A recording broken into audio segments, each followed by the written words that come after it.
You guys all ready? Yeah. Ladies and gentlemen, we'd like to call to order the regular city commission meeting of June 18th, 2024 at 7 p.m. Can we please have roll call? Commissioner Hudak, Here. Commissioner Parnes, Here. Commissioner Preston, Here.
Citizens. The Boys and Girls Clubs are at the forefront of efforts in grade progression and graduation, drowning prevention, and community services. They ensure that our young people keep off the streets, offering them a safe and supportive place to go and provide them with quality programs. National Boys and Girls Club Week has been celebrated since 1941 to recognize the vitally important role that those organizations play in the enrichment of the youth in our communities. In 2023, the Jim and Jan Moran unit of the Boys and Girls Club of Broward County served over 500 youth during the school year. Of those served were members of families earning less than $25,000 annually, members living in a single-family household, or members qualified for free or reduced lunch. Now, therefore, I, Bill Gans, the mayor of the city of Deerfield Beach, in recognition thereof, do hereby proclaim June 24th through 2024 through June 28th, 2024 as National Boys and Girls Club Week. Thank you so much for all you do.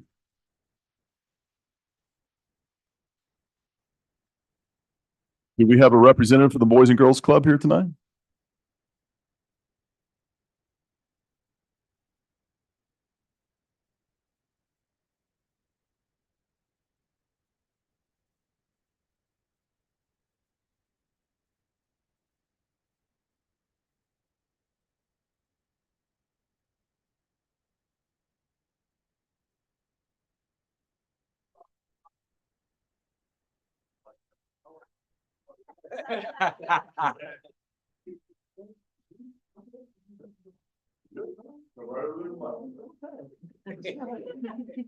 Not my first rodeo. Come back this way. Okay. Good evening, everyone. My name is Christine Richardson. I'm the club director at the Moran campus. We had a Jim and Jan site in the JM Family Teen Center that we opened up 2 years ago. So I'm honored to be here with some of my members and my staff. And it's a great honor just to be a part of the Boys and Girls Club. I've been serving there for 24 years. So it's great to have Boys and Girls Club Week. We got some great things planned for the kids, and so looking forward for some more years to come. Thank you. Thank you.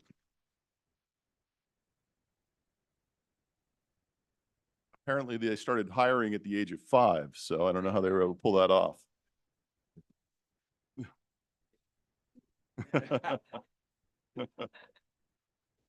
Thank you. We have a certificate of recognition, and we get to bring up our chief, Captain Hofstein, of BSO Law Enforcement, to brag about some of our great officers in the city.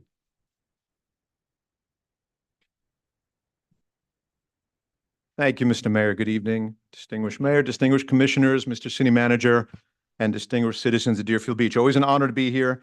Always a tough act to follow. What a great group. We have a wonderful partnership with JM and the Boys and Girls Club. So I love to lead off of that. I'm very, very pleased and fortunate and humbled to present these fine law enforcement specimens tonight. I always enjoy bringing you great stories of crime fighting, and I love when I have great stories of crime fighting and something of a humanitarian nature, which I'm happy to have both tonight. So I'm going to read these as quickly as I can, but I'm going to go verbatim because the sergeant who's here in the audience, Sergeant Ernest over here, did such a great job writing these, and it's under his outstanding leadership that a lot of this great police work happened. So first and foremost, I'm very privileged to present here Deputy Diaz, who actually just joined us as a certified deputy. He chose to leave another department and give up his seniority to join us here at the Broward Sheriff's Office, and luckily we got him here in Deerfield Beach. And he has hit the ground running. So it is with great pride that he was nominated for the Employee of the Month award. He demonstrated exceptional bravery and dedication to duty during a significant arrest. On May 16th, he was proactively patrolling, keyword, proactively patrolling, not responding to something. He was out there in our community doing what he's supposed to be doing, proactively patrolling and looking for bad people. In an area where we had reports of documented gang members, narcotic sales, and distribution of numerous drugs and firearm-related offenses. Deputy Diaz spotted a BMW that had some traffic issues that gave him the probable cause to stop that vehicle. Upon contacting that routine traffic stop, and I like to say the word routine because no traffic stop is routine, especially at night on a vehicle this nature. But he was smart, he was tactical in his approach, he didn't jump the gun, he waited for backup, and upon a tactical and safe setup of the vehicle, they made contact with the occupants, and a narcotics investigation based on their observations was initiated. During the course of this investigation, not one, not two, 3 firearms were recovered from this vehicle, and needless to say, unlawfully possessed firearms. Ultimately, the driver of the vehicle, a 4-time convicted felon who served federal prison time for attempted murder in the 2nd degree, possession of a firearm by convicted felon, which he's now doing again at this time, and aggravated battery, was taken into custody. Obviously, it was an outstanding job. It's even noted here his interpersonal skills really shined as he was able to receive a post-Miranda confession from the suspect stating that he was fully aware of his firearms. That's amazing. He doesn't just catch them, he cleans them. And that's important to have that skill set, that dialogue. The subject even went on to proudly explain to him that he purchased them off the street and gave specific values for each firearm, which this is critical law enforcement intelligence that we need to have. So not only did Deputy Diaz's routine traffic stop remove dangerous weapons from the streets of Deerfield Beach, but obviously took 3 firearms out of the hands of a clearly dangerous and homicidal felon.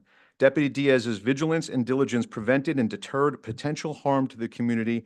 His exemplary conduct in this arrest showcases his dedication, courage, and exceptional skill in the line of duty.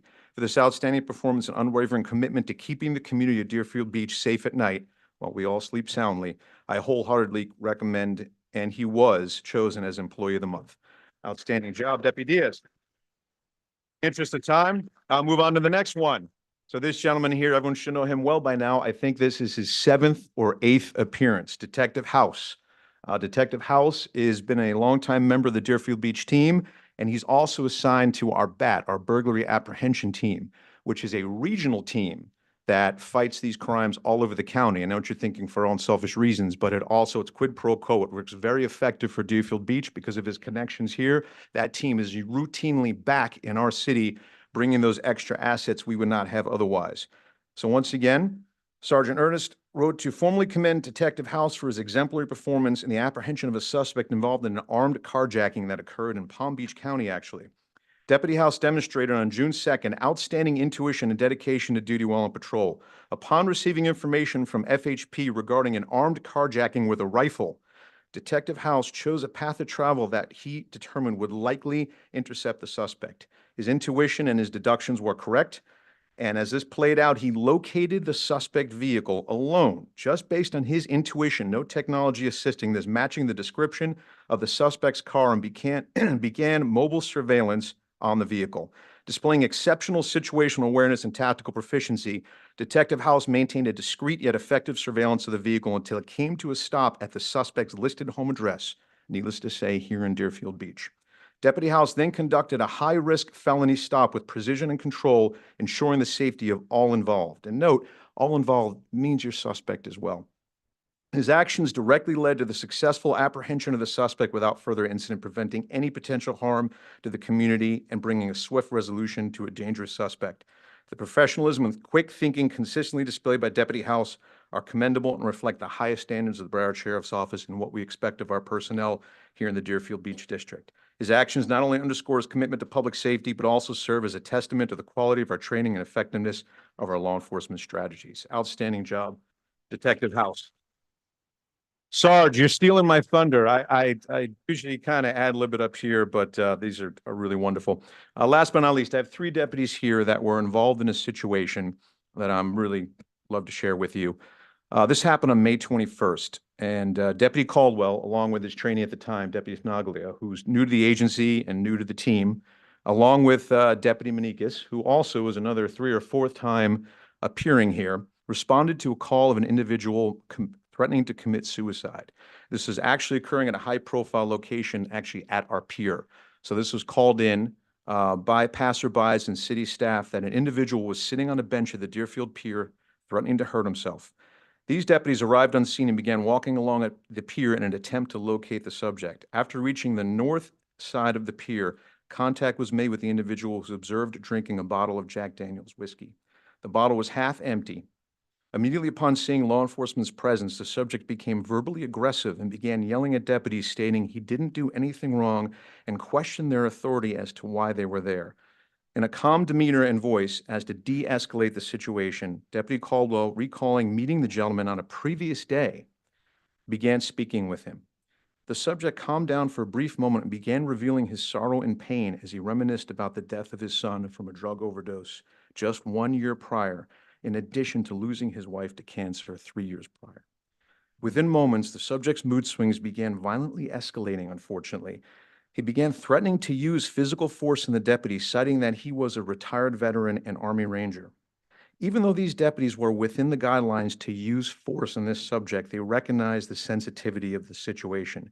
Deputy Manikas, Deputy Coldwell, and Deputy Tenaglia opted to continue utilizing verbal de-escalation techniques and compassion, needless to say, at which time the subject actually broke down, cried, and apologized. The deputies escorted him to a marked BSO unit where he was safely transported or taken into protective custody. He was not arrested. He was taken into safe protective custody and provided the treatment that hopefully will help get him back on a more productive path, mentally and physically.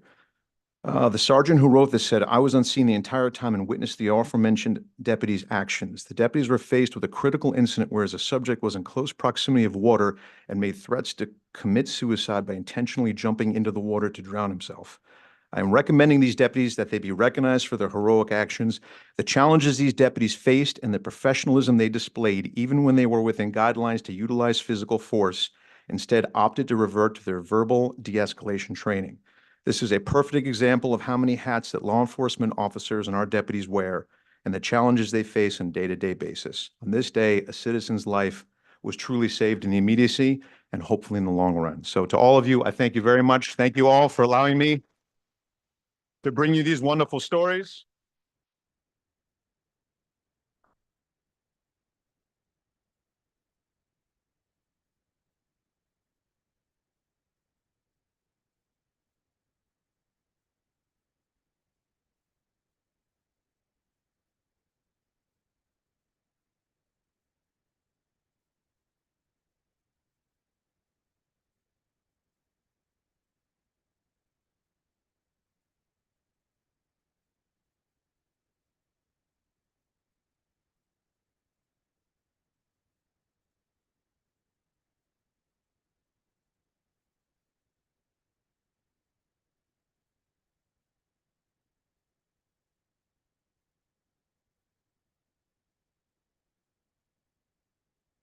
Thank you, Chief Hosteen. That was fantastic. And officers, thank you so much for your service. City Attorney, City Manager. Thank you, Mayor. Item number 3 is a presentation regarding Town Center Conceptual Master Plan by the Urban Land Institute Technical Advisory Panel.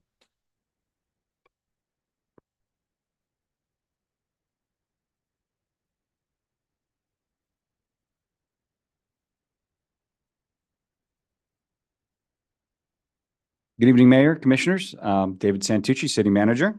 Really excited to bring this item forward to you. We do have a presentation from the Technical Advisory Panel from the Urban Land Institute. But before we do that, I wanted to provide a little background and context to the Commission and to the public as a preface, if you will, to the presentation that they will give.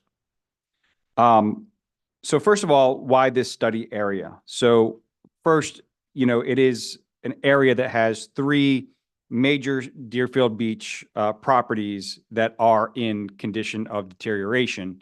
And we've discussed these particular assets in the past and the need to do something with them. City Hall first expanded in 1975 when our population was at 45,000.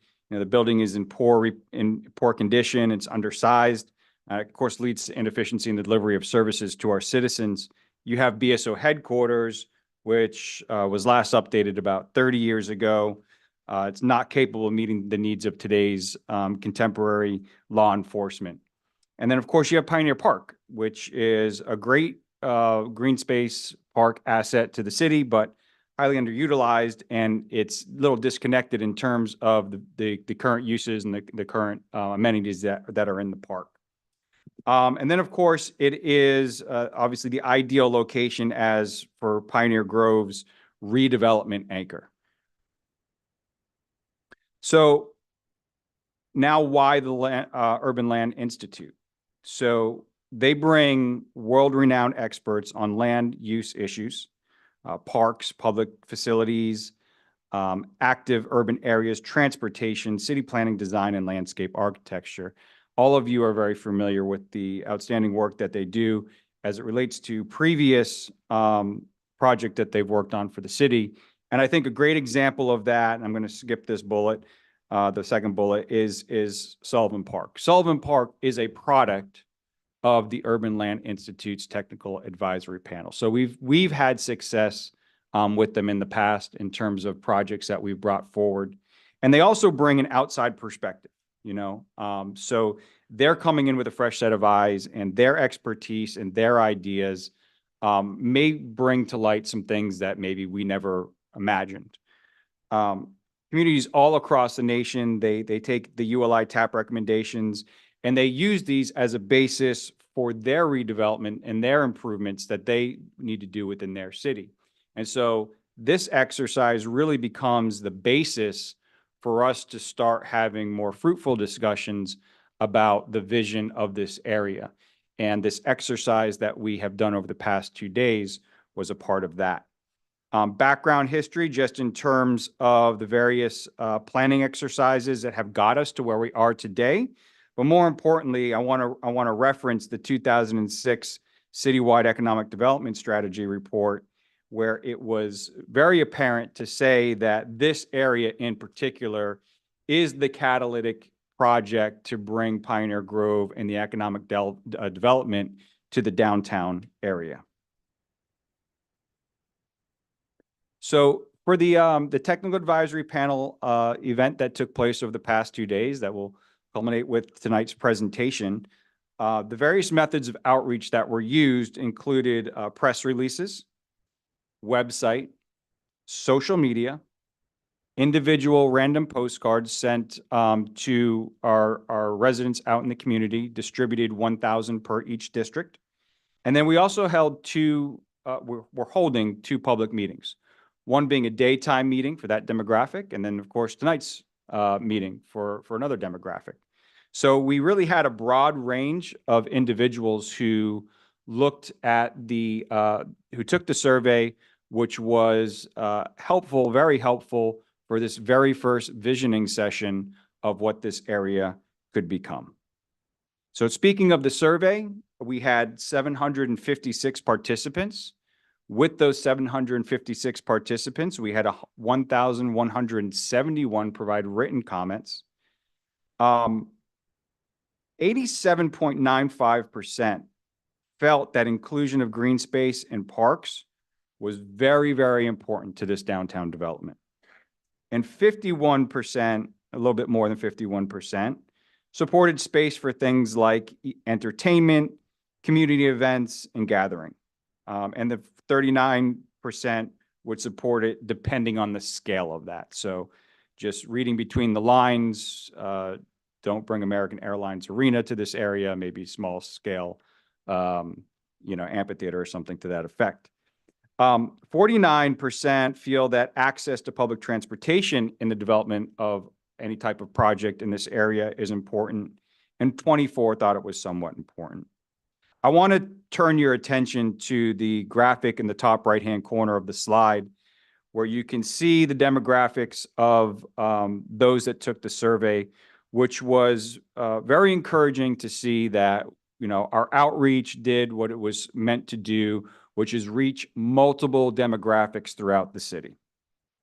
We had 38% being between the ages of 25 and 44. We had 42% being between the ages of 44 and 64. And the remainder of approximately 19% were either above 65 or between 15 and 24. So the written responses, as I reported to you, we had a lot of them. But using artificial intelligence, we were able to summarize these into what you see here. And so the major takeaways, the major topics that the community participated in, those in the community who participated in the survey, were able to provide us really valuable feedback. And so walking paths, trails, playgrounds, picnic areas, and ball fields, of course, were major topics for them and things that they would like to see. Community gathering and entertainment was another major area that we got a lot of written feedback on. So central gathering places for things like farmers markets and concerts. We mentioned an amphitheater earlier, outdoor performance space, historical museums, splash pad, things of this nature. From a development standpoint, the feedback that we received, at least in the written responses, was mixed-use development, shops, cafes, restaurants, locally owned chain stores, things that would bring a sense of somewhere, a destination, if you will, that could bring folks to the area. They also were very concerned about revitalizing the current infrastructure, and we mentioned some of the infrastructure issues earlier in the presentation. And of course, very important to us is preserving the area's history and incorporating public art. Additional points were improved parking, pedestrian and bicycle transit. Other items that were mentioned were things like skate parks, dog parks, splash pads. There were concerns regarding traffic congestion of what a project in this area could bring, and making sure that the homeless population was managed. And there were definitely disagreements within the feedback that we received as it related to residential units in the area. So just a little recap of what this ULI TAP looks like and what took place over the past 2 days. So it included individual meetings with you, and we did a walking tour of this entire area in the 98-degree weather. So I really give kudos to the technical advisory panel for bearing with that. Then following that, we did a working lunch with staff, where after that tour, they were able to ask us questions about certain things. How old is City Hall? Why is it here? What's the parking situation like? What are some key things that the public you think are going to be concerned about? And to address those questions, we had responses from various delegates from our departments, from my department heads. And we talked about things like, well, you know, I mean, right now we have 2 cell towers that we're going to have to deal with somehow. Those are under lease agreements. That's going to be a hurdle for us. We have the boat ramp, which is a very important asset. We have ball fields that are going to be a very important asset. The tennis center, these sorts of things, they're going to be things of concern of the public, and they're going to have to, you know, provide their input on ultimately the vision of this area, but more importantly, what they want to see in terms of amenities in this area too. And obviously that feedback has been provided.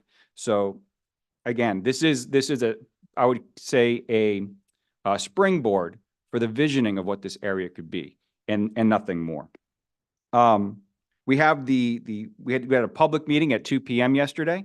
That was, we had a very good attendance there. We had a lot of great feedback in terms of the amenities that folks wanted.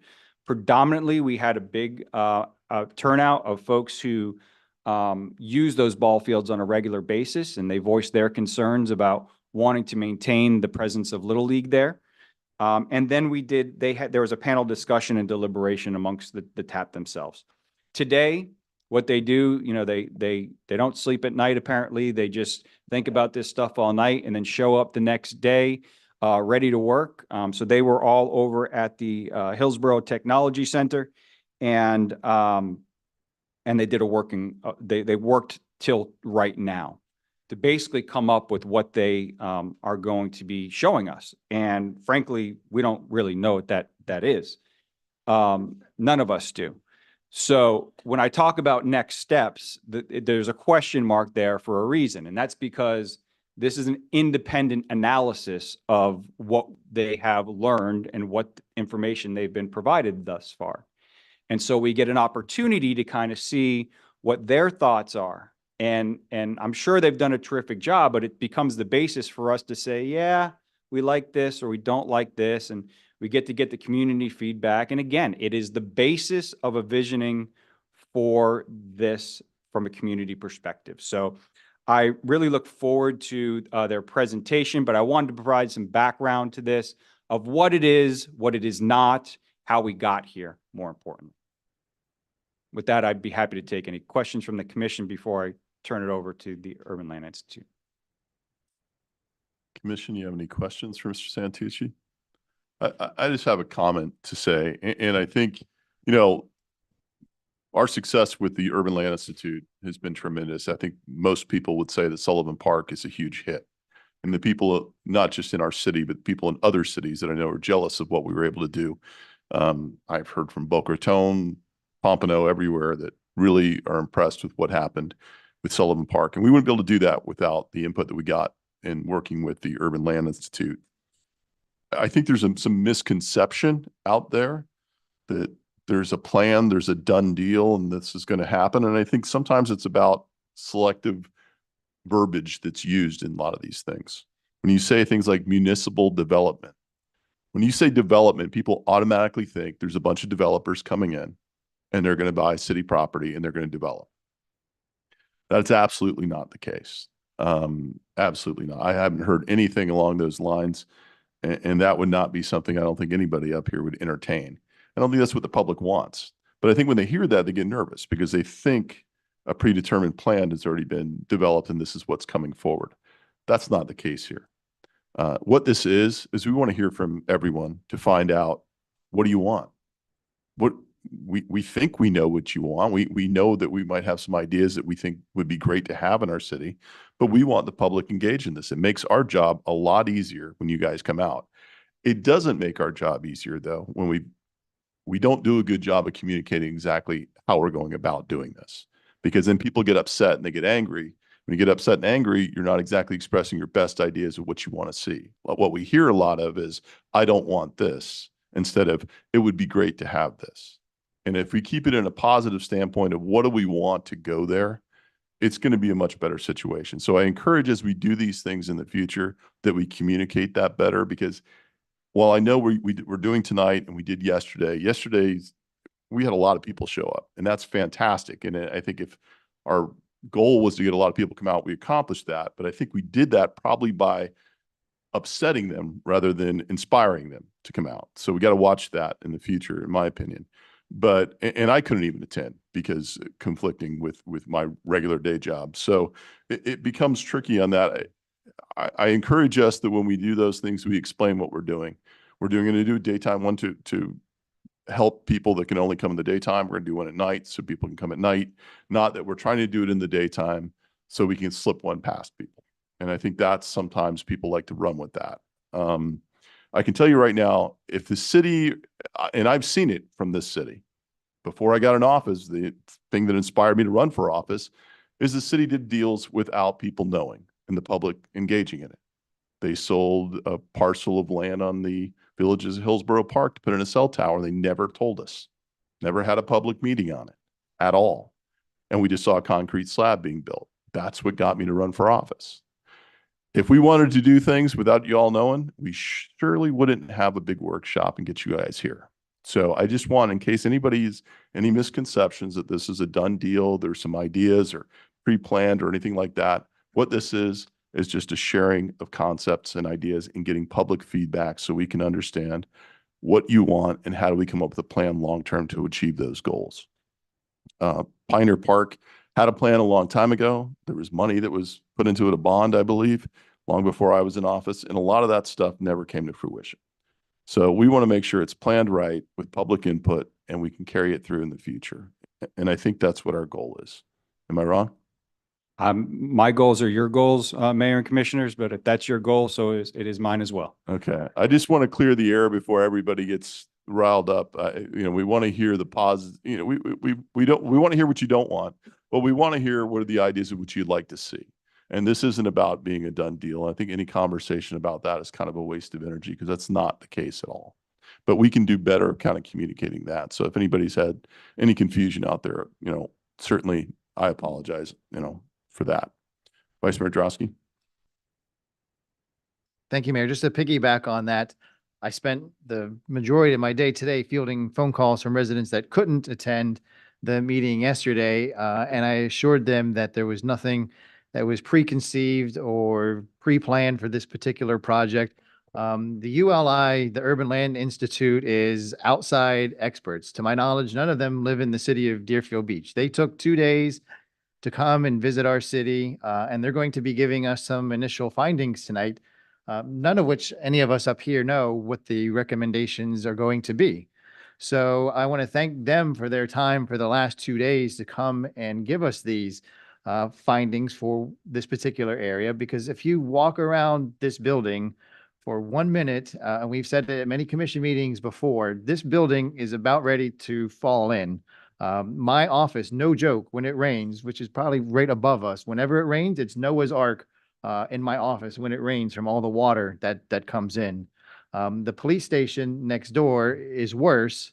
And I think we can all agree that Pioneer Park needs a facelift. If you look at the grass that's out there, I mean, it's just unacceptable. And I was talking to a resident today during one of the conversations, and we were just talking about the softball league because they can't use the middle school during the day because of the school, so they have to use it during the evenings here at Pioneer Park. And the way that the softball field is oriented in the evenings is you're staring into the sun. So so who wants to stare in the sun while you're trying to hit a softball? I can't hit a softball, as it is, let alone into the sun. So this gives us the opportunity. So if we're going to revisit these areas, why don't we reorient the fields, potentially flip them around so you're not staring into the sun at the evenings? That's something easy to do. And those are the kind of comments that we're looking for from you as the public tonight. I wish the chamber were filled like this. I suspect many of you are here for this issue tonight. I wish the chamber were filled for every meeting to have your feedback. It makes our job a lot easier in fulfilling your wishes. So I want to thank the residents for coming out as well tonight and giving your feedbacks, all the phone calls and the emails that we've been receiving. I don't want to take up too much time because I want to hear what they have to say because we don't know what they're going to say. But I wanted to chime in, Mayor, and say, thank you for making those comments because I've been receiving the same feedback as well. Thanks, Vice Mayor. Go ahead and continue. Thank you. So I'd just like to, once again, I'd like to thank staff for their participation in the past 2 days, more specifically our folks in economic development who helped put all of this together, worked really hard to get us here. And lastly, the technical advisory panel. It has been a pleasure to meet you all over the past 2 days. I want to thank you again for all your hard work. And with that, I think I'll turn it over to Mike, our chair on the panel. Here you are, Mike. Thanks. Hi, Mike Pitchford, Annapolis, Maryland. Mr. Mayor, Mr. Vice Mayor, Commissioners, thank you for letting us be here and giving us the opportunity to present to you. Do I have a clicker? Yes. Oh, see. Okay. The look of fear in your eye was unbelievable. Like she said, did she put it there? We've really been kind of over some of this, so I'm going to try to move somewhat quickly through this, but you all have worked with ULI several times on these technical advisory panels. And I'm excited that you have, and that you've had very good experiences with Sullivan Park. And that was a particularly good experience. I hope that they've all been good. But I think it should be an acknowledgement at this point. The Vice Mayor talked about it. Don't know what we have to offer here, what we're going to suggest. Some of it's going to be a hit, I think, hopefully very direct. Some of it may be a miss. But I hope that it is a tool that keeps you looking forward to the kind of rehab that we've talked about in the park, to the 2 buildings, the kind of things that you can do here as well. That is our job. That's what ULI does in general terms. I've been a ULI member for 30 years now. I have done 7 or 8 of the longer panels called advisory service panels, where we go as volunteers and spend a week, not just 2 days. They have the same kind of tremendous outcome that you're citing, Mr. Mayor, usually. But ULI is a large organization, 48,000 folks involved in real estate development one way or the other across the nation. The 1,300 of them involved here locally in the Southeast Florida quadrant. It is one of the most active district councils that we have, and it's been a pleasure for me to come down here and work with them on occasion when I get to be down here for the winter. Okay, so we've been through this, what we do, the technical advisory panels, the advisory service workshops, other kind of focus groups, research, et cetera. We've already been through what the technical advisory panels are all about. So let's talk about the study area. This is the material that you sent us. You talked about the park. You talked about the 2 buildings that the Vice Mayor just re-articulated, including the floods. And the reason and then the opportunity here. Let me just start off by saying we see this as a tremendous opportunity. The way you have put these together, right? The way they can feed each other, and we're hope to really talk about the way they can feed each other, the park the redevelopment opportunities in the buildings, the new city hall at some location or another. Those are particularly attractive opportunities to us, and we're excited to be able to make some suggestions about that. This is what you asked us to do. These are the study questions. What's the highest and best use? How can we maximize efficiency and delivery of municipal services? You were looking for a signature, a center, a downtown, an identity, cultural assets, venues, things that to us spoke of expanding the park in particular beyond what it is today in terms of its use.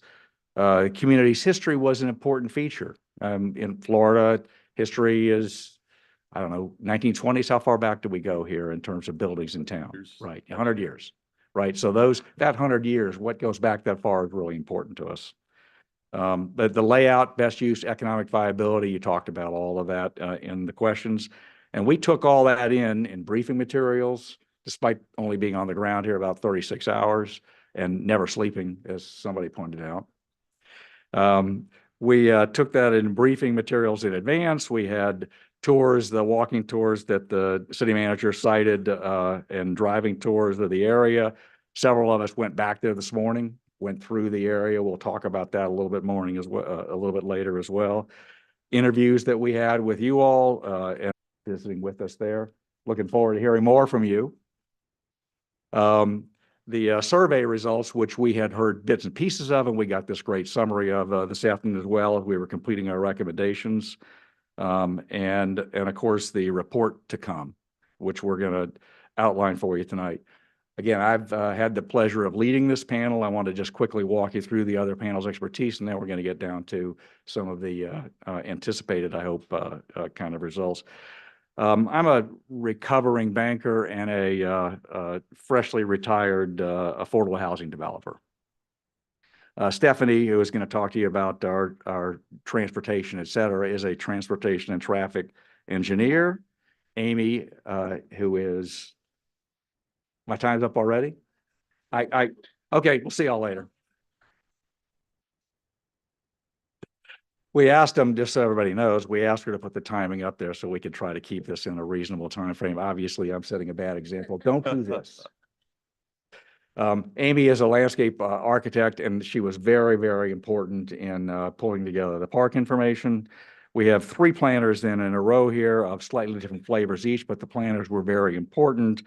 Treasure Coast Regional Planning and Dana and Juan, who is not with us tonight, he had to actually go do his day job, like the mayor, except his day job was at night at this particular point in time.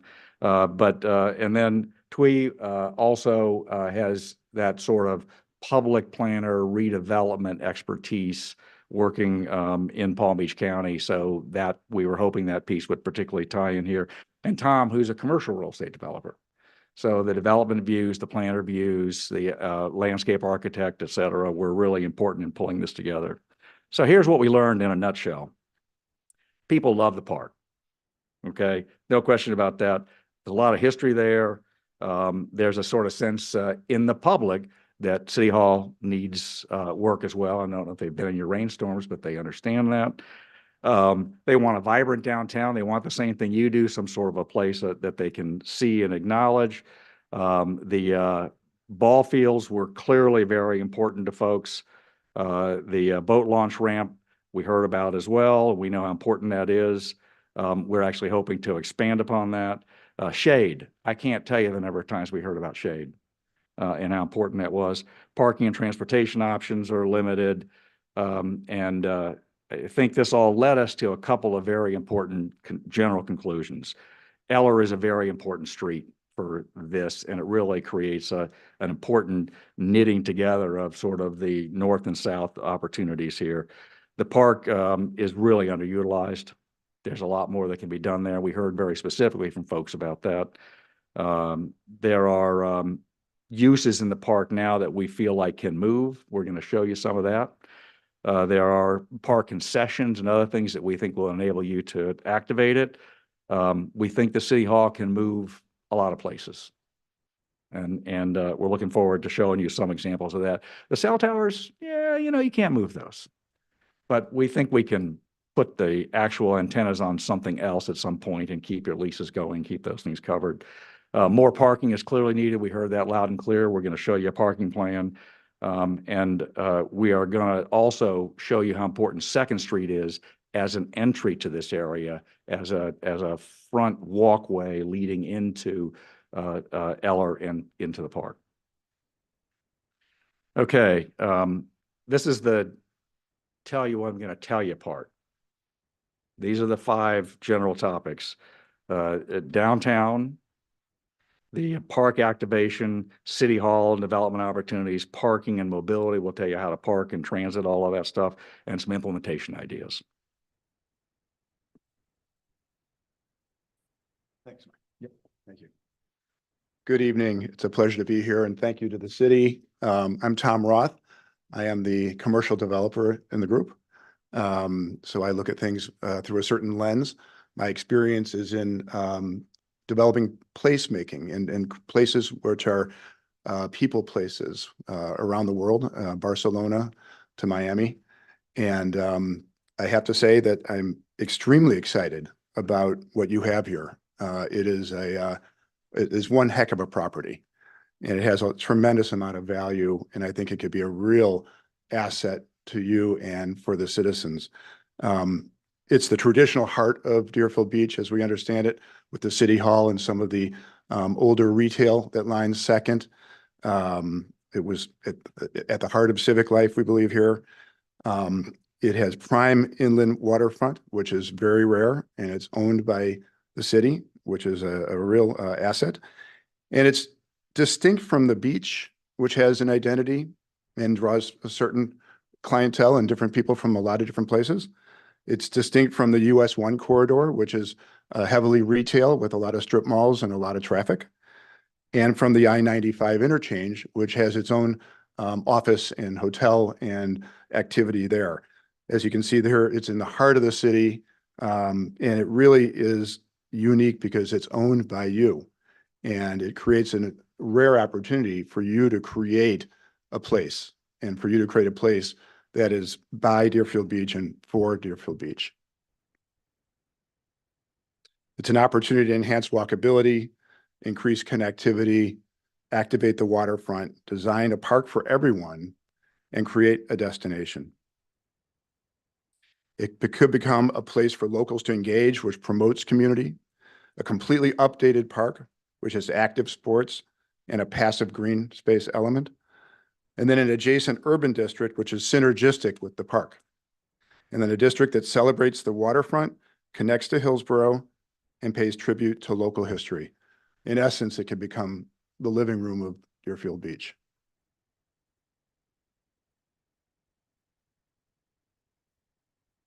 Some images of what it is today, which is pretty underwhelming, actually.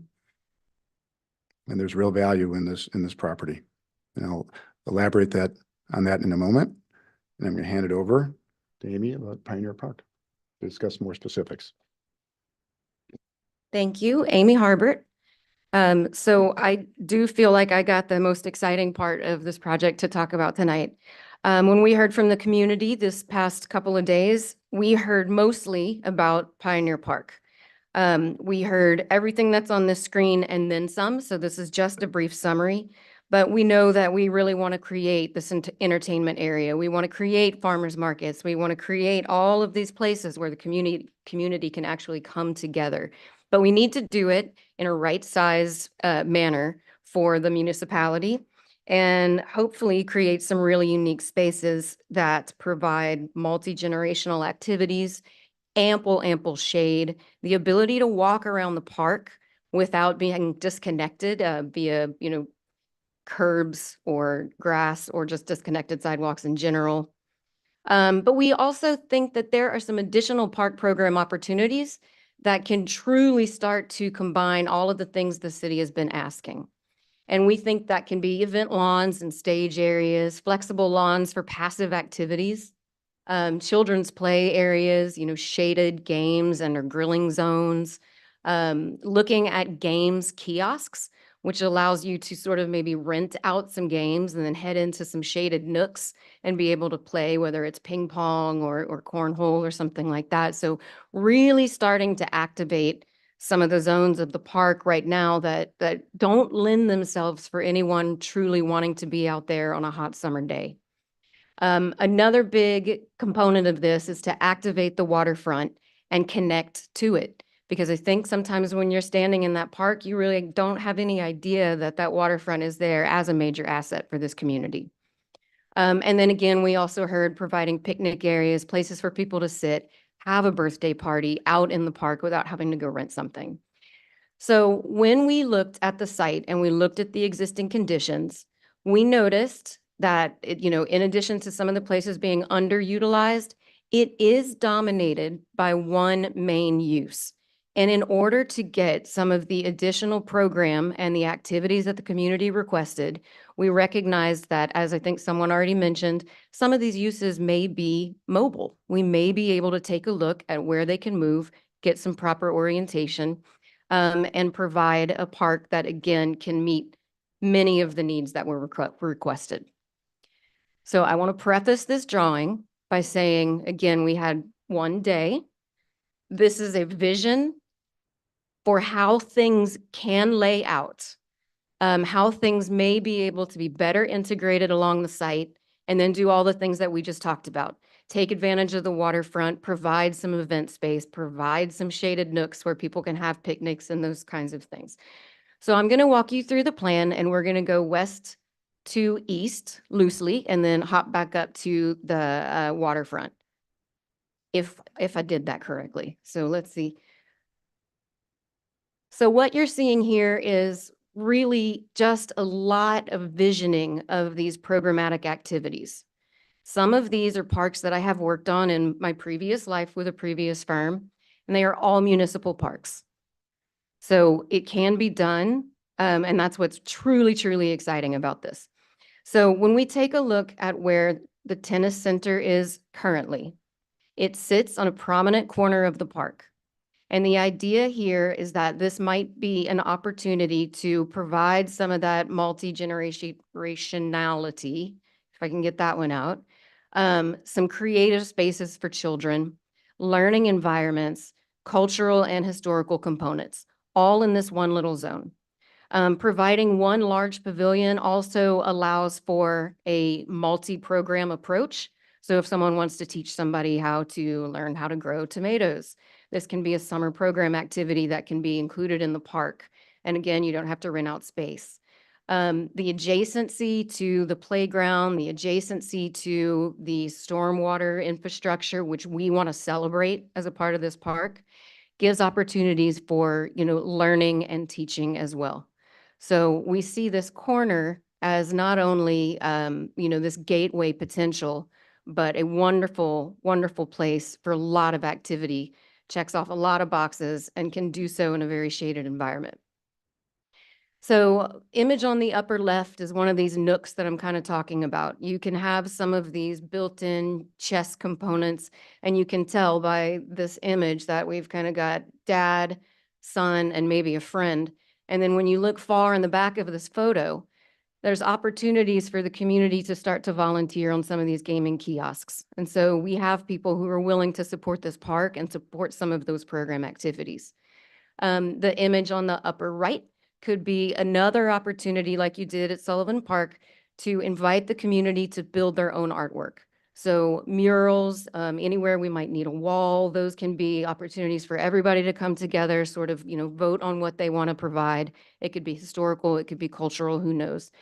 Bottom left, another one of those opportunities where we can tuck people into this beautiful kind of shaded edge to your event lawn and allow for people to enjoy the outdoors in the shade. This project is in Houston, Texas, and so we often get the comment that no one goes outside in the summer in Houston. They do, if there's shade. And then on the bottom right, again, to bring in some of those cultural components, we think that we may be able to pull the caboose over into the park and have it as a part of this entire play, learn environment. Okay, passive recreation, again, flanking the other side of this flex lawn, the idea that we can include some things like hammock groves, some smaller picnic pavilions. We heard from a lot of folks that there just really aren't places to sit. So can we integrate some seating into and underneath the trees?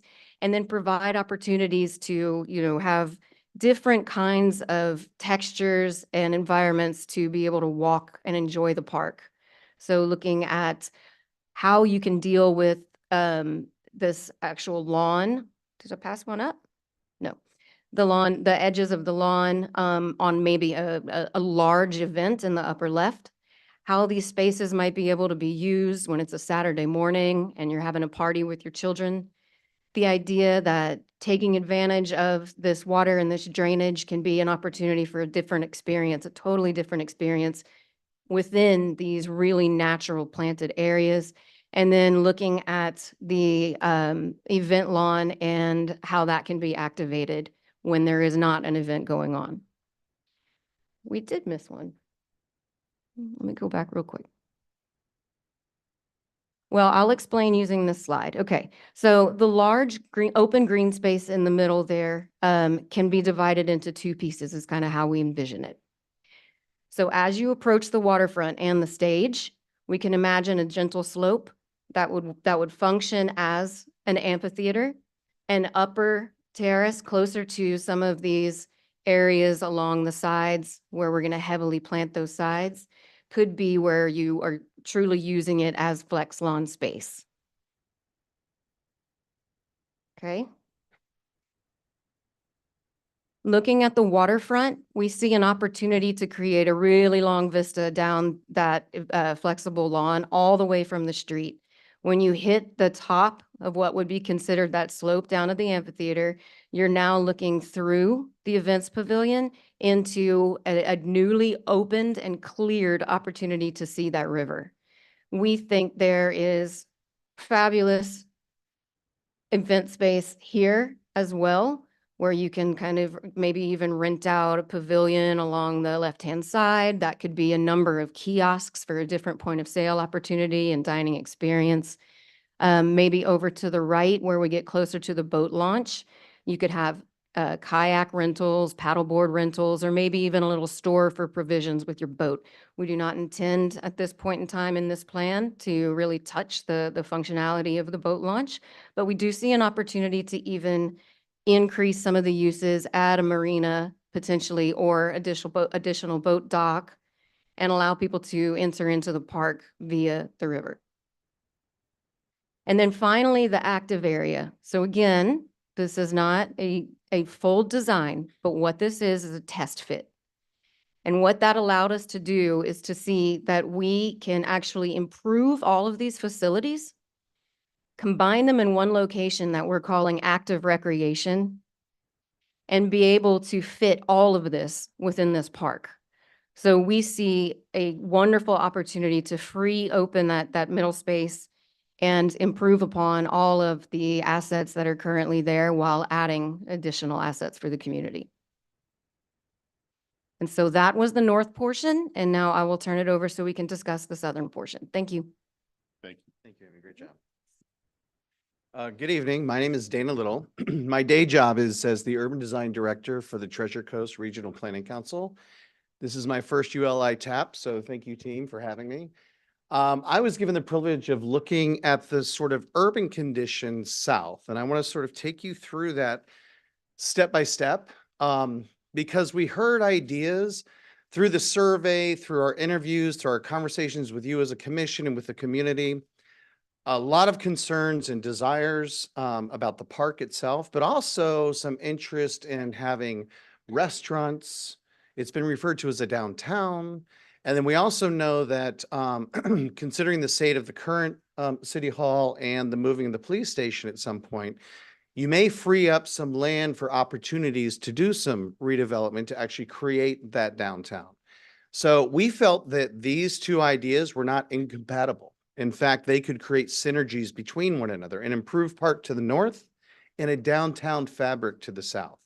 So that's what I'm going to try to convey to you this evening. You'll see this is our study area. In the aerial form, this is what happened here? Okay. This is a detail of the area south of Eller Street. You heard mentioned earlier that we found Eller to be a very, very important street because it is the segue, it is the link in a sense between the passive and active recreation to the north and the river and whatever happens to the south in terms of redevelopment and the creation of restaurants, cafes, etc. Here is your city hall there, the big yellow star. And here's the police station campus. These are very large parcels that over time, as the different uses, especially the police station, move somewhere else, something needs to happen with that property. And so my charge with the rest of the team was to think of ways to redevelop what would actually fit there. Amy made a great point. This is kind of a fitting exercise. You know, we're testing these sites to see what the potential yield could be in these development areas. Just backing up real quickly, you know, this was mentioned earlier by Tom, but we really took notice and keys from Northeast Second Avenue, which is your sort of historic Main Street, and how that should be extended down and improved all the way to Hillsborough, if possible at some point. So it becomes a true Main Street, now connecting to your park to the north and to potential redevelopment of the shops, restaurants, and we believe residential would be important to help energize this compact downtown area. This is the police station looking from Eller Street, and you can see it's a long, really uninspiring facade. We don't mean to beat up on it. It's already been beaten up on before, but this is an incredible opportunity to have an urban face. And by urban face, I mean that as ground floor shops, restaurants with upper level, maybe 4 to 6 story buildings maximum. We don't know what the appropriate height would be, but to have a true mixed use environment that now has a face onto the park. So you can actually have the best of both worlds, we believe. But a real critical piece is the proper detailing of Eller, and to not make it any wider or faster than it already is. You'll hear some ideas about that a little bit later. But it's a very, very important street to consider. So as we started thinking about what should happen to City Hall, you know, we heard that, well, it could be refurbished in place. We took a tour of it yesterday, and some of us had some strong feelings about that. You could rebuild it completely in place, but that has its own implications in terms of having to vacate the site and find a temporary location, which could be a matter of years, potentially 1.5 years, 2 years even, or relocate. And we talked about that a little bit. Where's a site? We could go maybe here, even talked about the post office to the south. But, you know, I think we all felt that we wanted to try to, if possible, come up with scenarios where City Hall could stay within this downtown campus and what might be some of those options. Also, what is an appropriate form and scale for redevelopment in this area? I just mentioned maybe 4 to 6 story buildings. I'm not sure, but we came up with some diagrams to show what that might look like and what it looks like in other places. And how can this area enhance and reinforce the improvements and connectivity to the park? We really felt that was so important. As I said, you know, we believe that you can have it both. A small, intimate urban, by urban, I mean buildings, sidewalks, cafes downtown, and an adjacent beautiful park that's enhanced, and they provide synergies between one another. And also, I was particularly impressed and blown away by the old schoolhouse tour that we took yesterday. And it's been made very clear to us that restoring the historic assets that you have, even if they have to be relocated, and we've got a diagram of that, but they need to be preserved and to the extent possible part of this civic and municipal campus, as Tom said earlier, your living room of downtown. So some of the principles that we thought of as we started coming up with some of the initial diagrams: create a mixed use environment that responds to shifting markets. And what I mean by that is that we can't forever as planners determine that this shall be a restaurant and that shall be retail and this shall be apparel. We have no idea.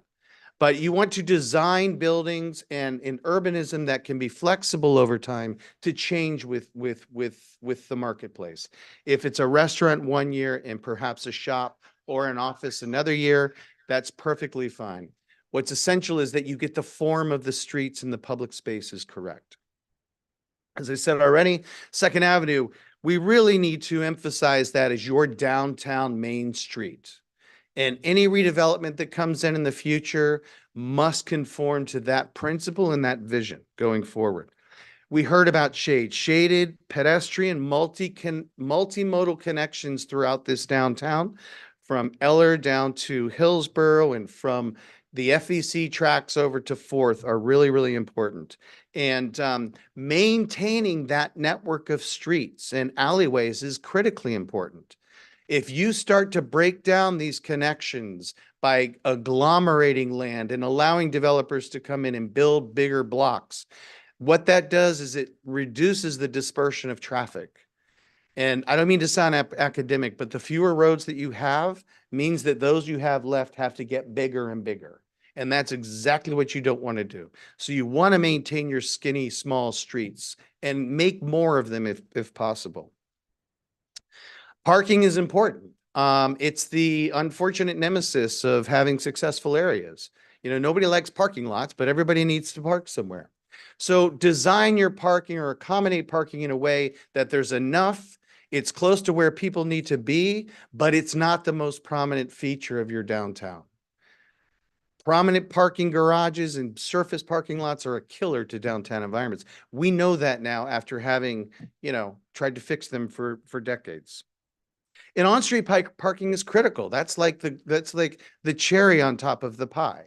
You know, you can really generate a lot of on-street parking, whether it be parallel or diagonal. And the thing about it is that it provides friction. It helps to slow traffic down, and it's a great barrier between traveling traffic and pedestrians on the sidewalk. It serves many, many functions.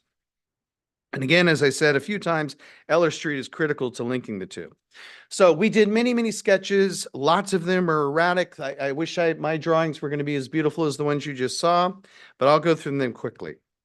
The drawing that you see up on the screen, and I apologize for the colors, and I wish I could point, but you see Hillsborough Boulevard running east-south, east-west to the bottom, and then Eller Street to the north. That dashed arc is the FEC corridor. And the blue box that you see gravitating towards Hillsborough Boulevard with that little green in front of it is one possibility for relocating City Hall. It takes it off the municipally owned property, and this is privately owned property. So there'd have to be some negotiation there. But the reason for this location is that there's an opportunity to provide a formal civic green that opens an aperture not only to Second Avenue, but gives a civic presence to your new City Hall, so that it's not buried and tucked away somewhere. Now, the clock tower that you have, which is iconic, could remain in its location or be built in another location. That's something people respond to. The parking would be tucked in a garage immediately to the left of that blue box.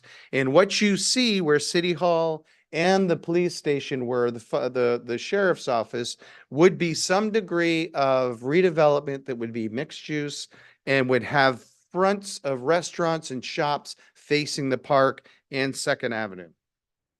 I will hurry up.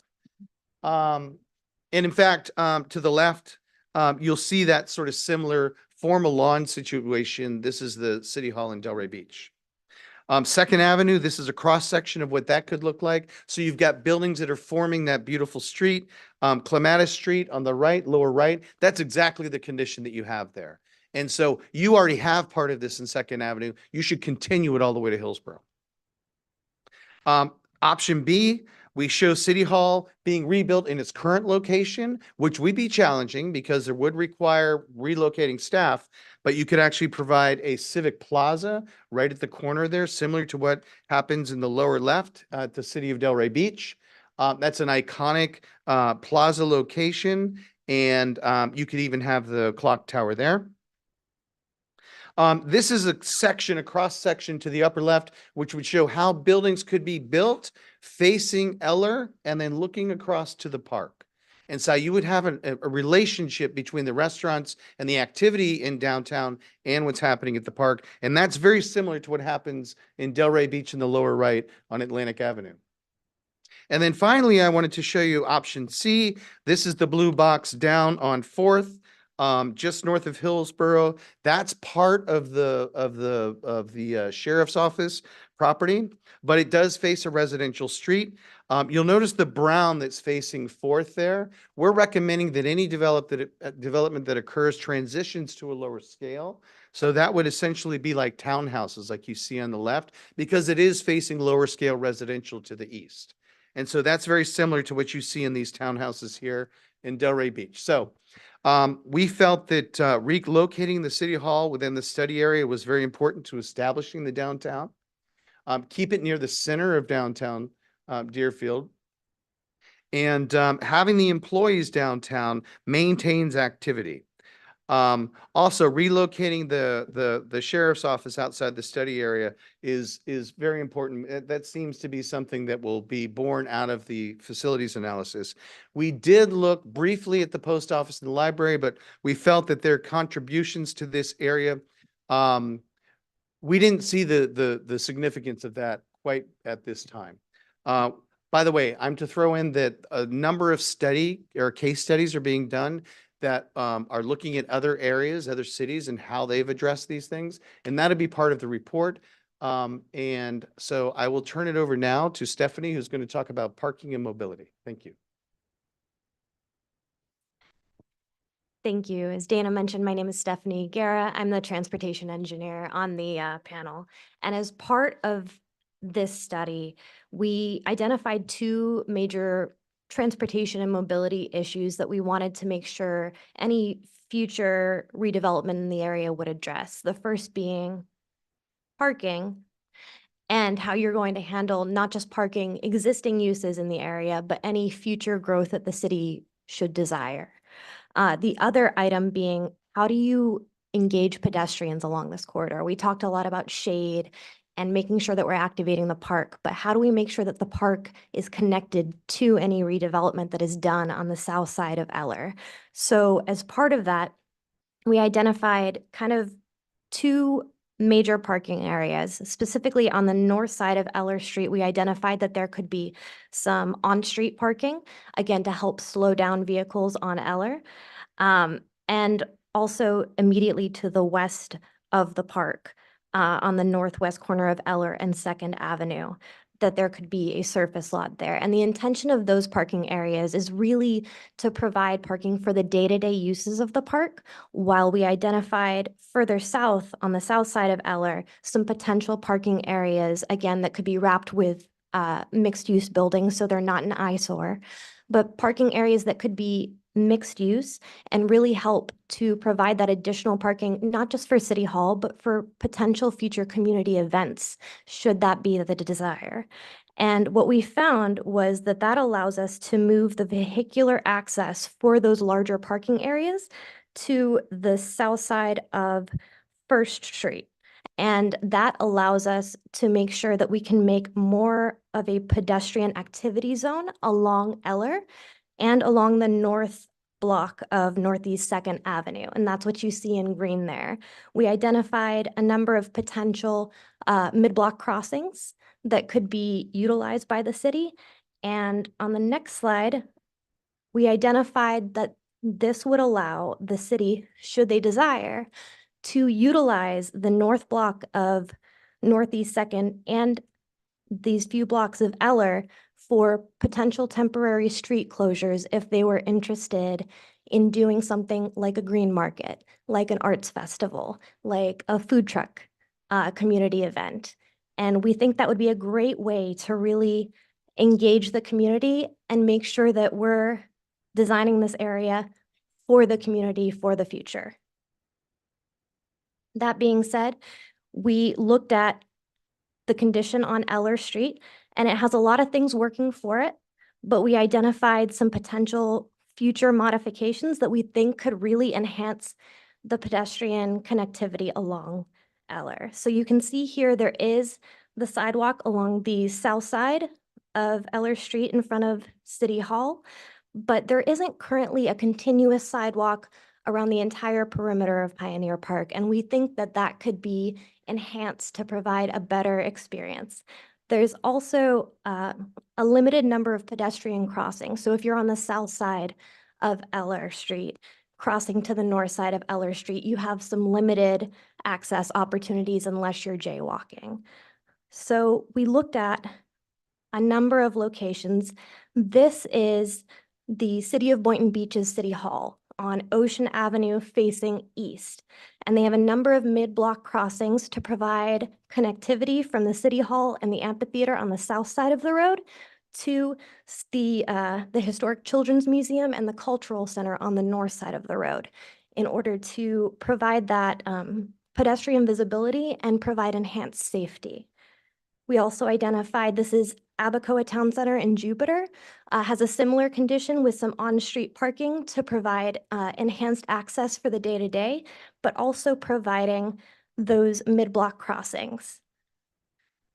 And we also identified ways to help calm traffic in the area, specifically with enhanced landscaping and decorative pavers. And what that helps to do is by creating that visual aesthetic and encouraging drivers to slow down, you can create a safer environment for pedestrians and drivers in the area. And this is Rosemary Avenue in West Palm Beach.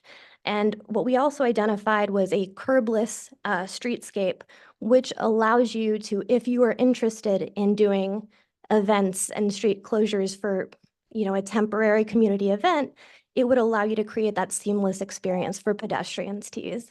And with that, I'm going to turn it back over to Tom. Thank you.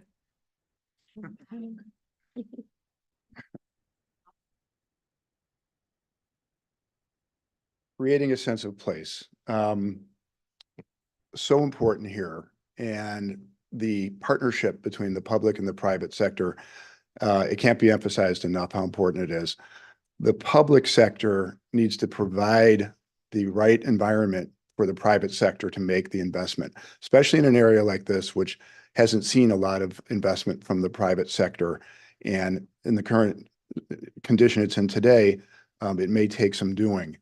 And that's really what we want to emphasize. We're emphasizing in our plans the complete improvement of the park to create this anchor that helps drive investment in the area. That's the reason why, while we love tennis and pickleball, we think that it should be moved away from that front door where it addresses the private buildings that we're proposing, so that there's this allure and appeal of the public going from the private side from south of Eller and just using the park and going straight across and enjoying it. So that's why we've made a lot of intentional moves to address that and to really bring those two together, both south and north of Eller. And the dynamic park, it's an anchor, we believe. The investment in the culture and arts that we've shown complements that offering, and the infrastructure that was just described, streetscape, landscape, lighting, all of the elements that can create a downtown area which can influence private sector interest. And we believe that the uses that are, at least today, the most appealing and also the most potential demand would be residential, multifamily, as well as food and beverage and entertainment, perhaps some support retail as well. Those are the uses that also, fortunately, not only is there potential demand for that today, but they really would drive activity in the area and eyes on the park, which is so important too. So establishing the process and the park, we've talked about some potential commercial opportunities. We do not see those as selling land at all. We see that as many cities do. I was just in Chicago last weekend where they do it all up and down the lakefront, and it just engages people in activity like you wouldn't believe, and I encourage you to go. But creating a design potentially for kiosks, carts, and pavilions, engaging a contractor to build them, and then issuing a request for proposal to operate those with your guidelines. And then you would engage them in a lease for an operator, some kind of flexible lease that you would negotiate, but it would be an operator that you'd bring in on a temporary basis. We do not, again, see selling parkland at all, but in activating the park with these different uses. And there are many operators out there who do this, who would probably love to have an opportunity to operate in a park like this, especially the waterfront area. Now, south of Eller, another process needs to take place potentially. We would recommend engaging a master planner, the city engaging a master planner with real estate consultant as well coming into play. And we think that by you controlling that master plan, you will be able to, first of all, I think attract private investment better and also be able to control the outcome better. So we would suggest then that the RFP for a developer would be for individual sites within the master plan that you create with your master planner. And then you would then judge who you think is the most worthy of developing the individual sites. Again, this is, of course, if you're interested in adopting our plan for the private side and the buildings that we're proposing, which right now, the way that our plan shows, it's mostly multifamily buildings with some retail and food and beverage. The RFP, of course, would be issued and it would establish the guidelines for the developers for their response, the mix of use that they would propose or that you would propose in your guidelines. You would propose the height, the use, the density, whether you want an affordability component potentially might be important to the city. The financing structure, we've seen it done different ways. I don't think that it's in the best interest of the city to sell land, especially in a smaller zone like this that's so of value and that you want to control the outcome.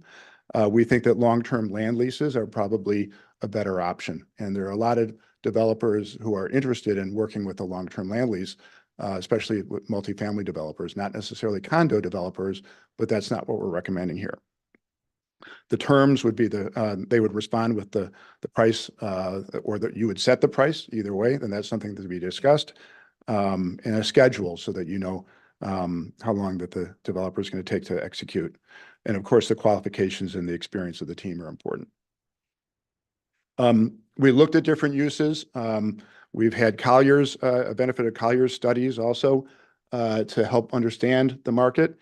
And we do believe that the highest priorities should be restaurants and entertainment, curated mix, probably at the base of these multifamily buildings on the first floor, providing for some flexibility if the market changes. But today we see that being, again, if the right environment is created by the city to attract that, we see that being a very viable use and something that we've also heard from the public that is that they're interested in having. Residential rental, as we mentioned, ample developers out there who are interested in that product and I think would be interested in this location. Back inside the park, we talked about kiosks, pavilions, and carts helping to activate, but again, on a lease basis and not an ownership basis. And we think there's some demand for other retail, probably mostly as support services for the residential building. I think you have a very active US 1 corridor that serves a lot of retail needs currently. This would probably be more neighborhood retail, support retail for the residential buildings that we're proposing. I think that's it. Okay. Mike? All right. Yep. Okay. Thank you very much for listening. Thank you very much for listening. Appreciate it. Let me just kind of try to summarize this real quickly, and then we would be available for questions as you like. You've got a big opportunity here, huge opportunity. I think you really can get to that sort of signature downtown kind of thing that you are looking for. It is going to take some investment from you in the park. We talked about the importance and the things you can do with that park. It is such a gem. And if you don't open up the waterfront and take advantage of that little piece, I don't mean to be a bad pun here, but you've missed the boat. So, you know, that's your gem. That's the cornerstone. The park has got to have a lot of investment to make it work. Second Avenue, Eller, very important pieces of this, and they can be extra programming space, as you saw, it was outlined in there. Good opportunity to kind of make all of that work together and expand when you have particularly expansive events. There's residential and retail opportunities in the south of Eller area. along with your relocation of the city hall. That should be tremendous opportunities. And let me not overemphasize this, but you're not going to attract developers. You're not going to make that work without making the investment in the park and doing the kinds of things that you want to do there. Thank you. Thank you.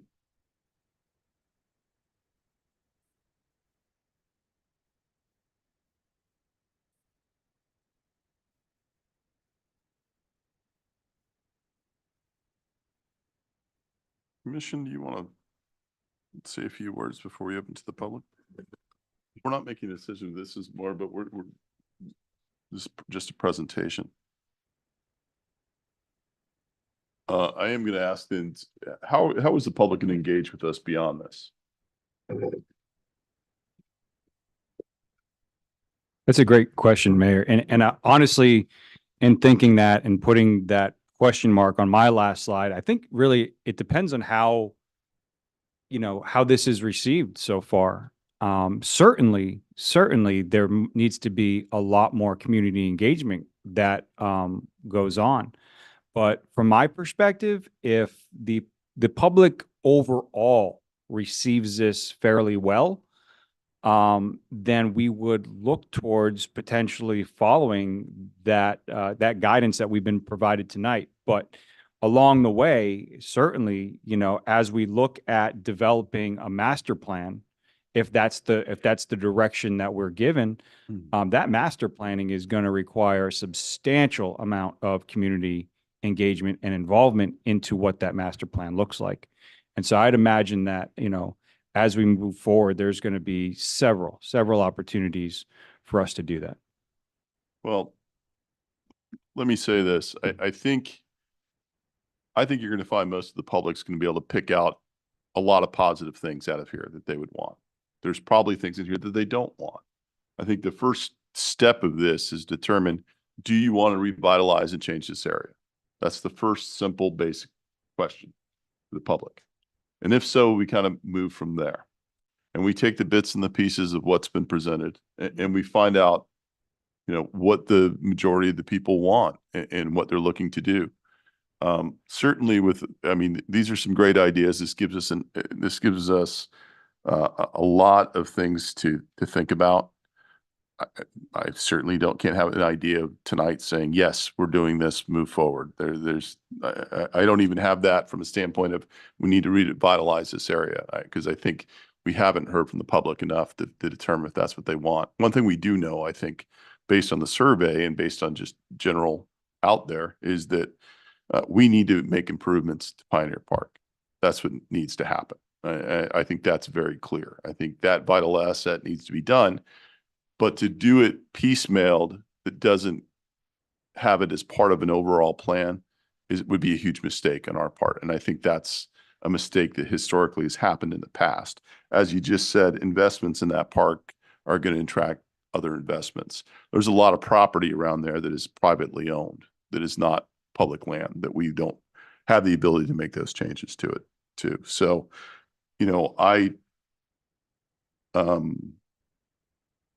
I thank you for this presentation, because this definitely gives us a lot of things to think about. As I said, when we had our little discussion, I am concerned about 12 pounds of sugar going in a 10-pound bag. And there's only so much this area can bear, because there are things that go beyond just what do we want inside this area. It's how it impacts the neighborhood around it and how that all works, because we're operating in this small border. And this is almost like that game Sim City, except, when the people get mad, you don't get to shut off your computer. You have to figure it out. And it's not as simple as, we'll just tear down this road and build something up. Because I actually had a developer once tell me, because, you ever play that game Sim City? You should. Yeah, I don't think it's a good idea. But that's not what we're looking to do here. We need to look at how this reverberates beyond that little area. But I think these are some great ideas to give us a launching pad on where to go. What I would say with this is we need to kind of wrap this presentation and into doing some of our own work, into having another public engagement in which we had the public come out and we do a workshop that is not just a presentation. We should do it the way FDOT has done this, which they lay out a table. People come up, talk about their ideas, and we have people recording that as we go. We've seen those public engagement workshops, and that's a lot different than what we do in this city. And I think that's going to be a lot more beneficial as we move forward and figuring out what people want. How do we approach this? So, Commissioner Hudak, I see your lights on. I appreciate it, Mr. Mayor. I want to thank the ULI tremendously. I'm glad you OD'd on that no dose. I really, really am impressed with the reconfiguration of the park and agree. This is step one, very early on in the stages.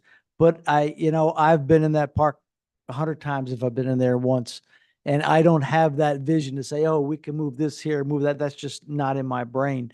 So I'm so glad to actually see some concepts on what we can actually do, because it just kind of opens up, a whole world to us.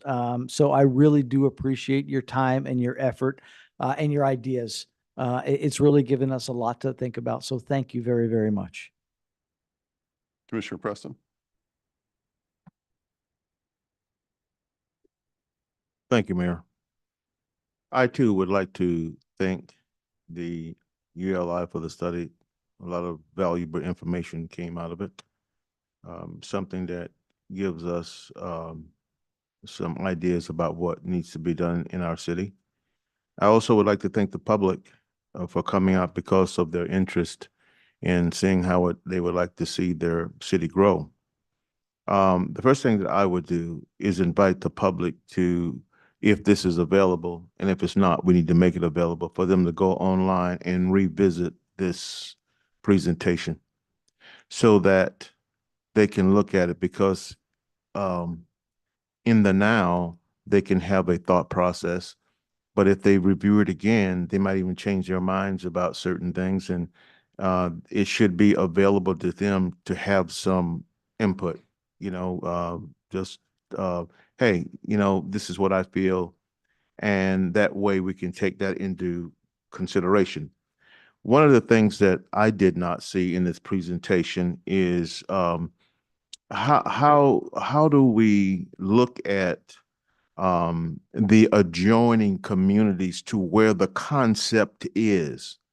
What are they doing in the adjoining communities? For instance, in my district, right across a barrier, and that barrier being the railroad tracks, you have a whole nother community there. There are certain dynamics that are associated to that community. When you look at that community, this master plan, is it compatible to the people in that community? And then just west of a main hub in my district is a retirement community. What do we have for them to draw them out to be a part of this? So the master plan ought to ask that question: is this plan compatible with the adjoining communities? Some consideration should be given to that. And I think that even with all of the good things that we saw, it is important to have the plan extend beyond, like we were talking primarily of a 20-acre type site, and what we could do, which was, some tremendous ideas. But I think it should extend, and maybe it's 22 acres, 21 acres, whatever it is, to extend beyond the plan to go into an adjoining community, so that it's a part of it, which then could become a stimulus for growth in that community.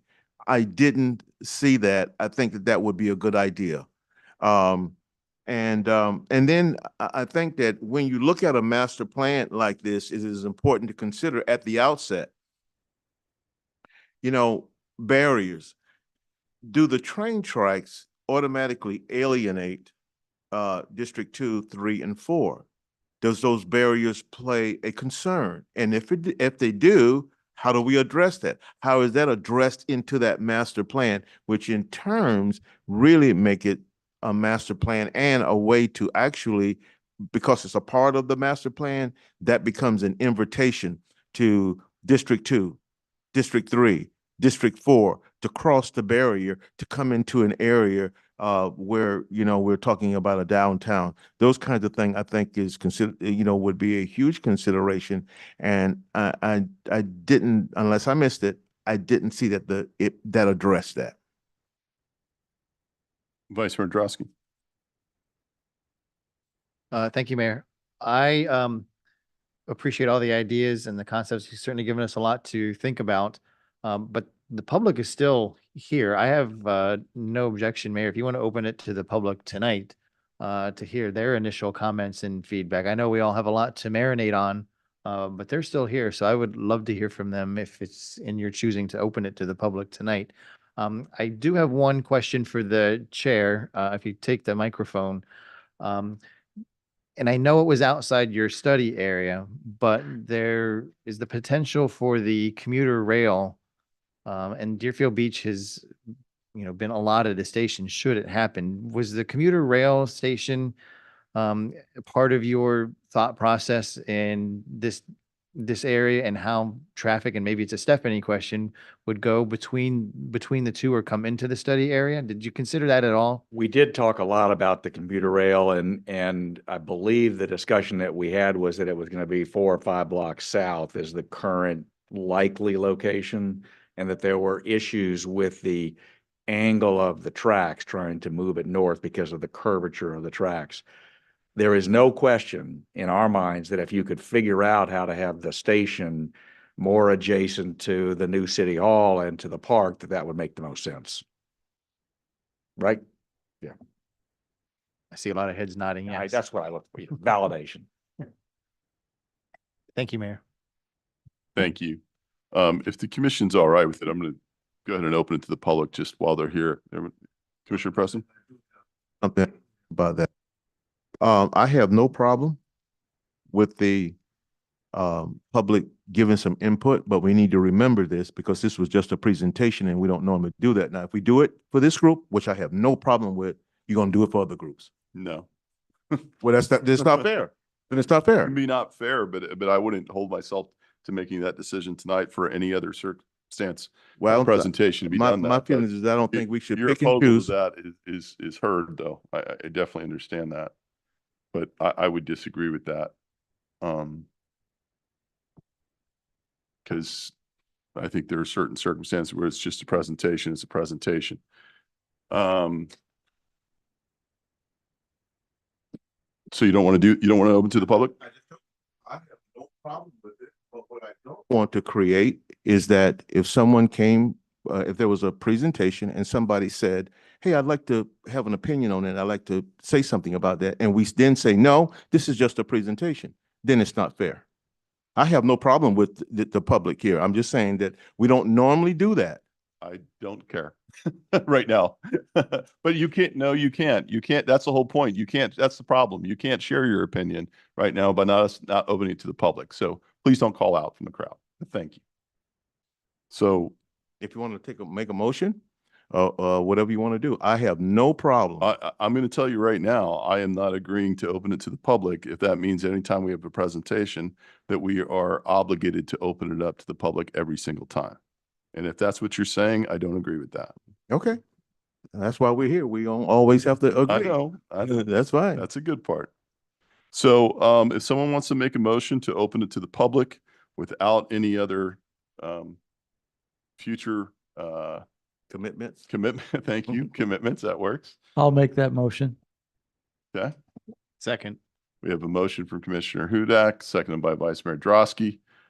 We have roll call, please. Commissioner Hudak, Yes. Commissioner Parnes, No. Commissioner Preston, No. Vice Mayor Drosky, Yes. Mayor Gantz. Yes. Okay, we're going to open it to the public on this item to share some ideas. Part of the main reason I think it's important, I think a lot of you are here tonight thinking you came here with the ability to speak on this. Because if we had a daytime presentation, did the public get to speak today? So if you got to speak today, you probably should have the right to speak tonight if you weren't able to come today. So I think that's the differentiation. So I don't think while this is a presentation, I think it should be the opportunity for you guys to do that. So anyone from the public would like to comment on this item, please come on up. I just need your name and address for the record.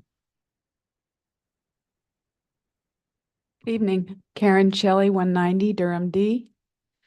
I want to thank all of you and you for putting this on. This has just been exciting, the visioning.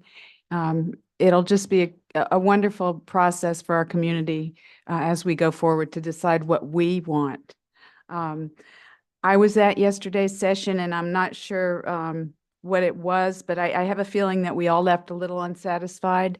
And one analogy I want to make is that when you're applauding below the table, nobody sees what you're doing, but when you go like this, everybody sees it. And the city is doing so much, and it's so hard to try and figure out everything that the city is doing. And it's a good problem to have, but I think a lot of times that leads to misunderstanding because there's so much going on. I want to say, and I did write my comments this time, how do we embrace our past, the roots of our community? How do we acknowledge the changes that we have undergone both geographically and demographically over the last so many years? And how do we work together for our greater good, for our families and those that will follow in the years to come? We aren't the same anymore. We will never be. I understand growth. I lived in downtown Boca and I was early for church on Sunday and took a road and didn't even know what street I was on because it's such a horrible job that they've done.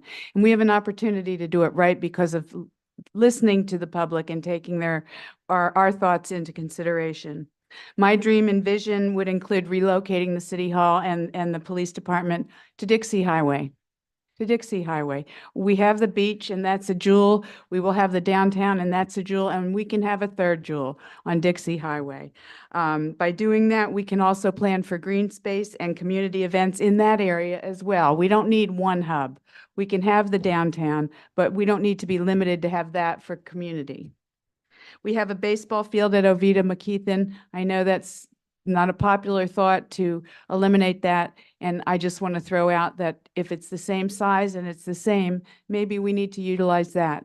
But that's just my thoughts after leaving the meeting yesterday and doing my little bit of research. We could place a marker at Pioneer Park honoring the history of that field if the need be. There's a lot of different options, but what I've seen tonight sort of convinces me that maybe we don't need to do that to accomplish what we want. So much of what I heard tonight was like, oh my gosh, I don't know if you were reading my mind or I was reading yours. Add an amphitheater. I love it. Not like Pompano, not like Boca. Okay, I live so close to the amphitheater in Boca, I could open my windows and listen to the music, and I personally love that. But we don't need to be Boca.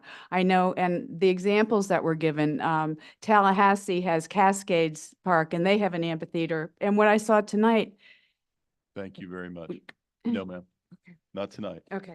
Thank Thank you. Ma'am, I cut you off. I'm gonna let you come on up sir, if you don't mind. I'm gonna let this young lady speak first. There's a lot of. No, before you start, Oh, you need to know who I am. your name and address for the record, please. Edie Britton, 3046 Cambridge C, Thank you. Century Village. Okay, I have so much to say, but I won't have time. So most of what I saw in the presentation, I didn't like at all. Horrible. The Urban Land Institute, they come in with the outside perspective. I've seen that in New York. Speak in the They- microphone, please, ma'am. They came out with all these ideas, particularly from South America, that were great down there. They ruined New York. They took away the flavor. We talk about Del Rey and Boca and all that. We want to be Deerfield Beach. Deerfield Beach right now has nothing. And this is a huge opportunity. It's a jewel. So I think we're going about it the wrong way. The public don't know what they want. Go to a design class, you'll get one or two talented people in design. The rest, they love design, but they're not talented. We need a big name to architect to show us what we want and give us ideas. And it's like Apple products.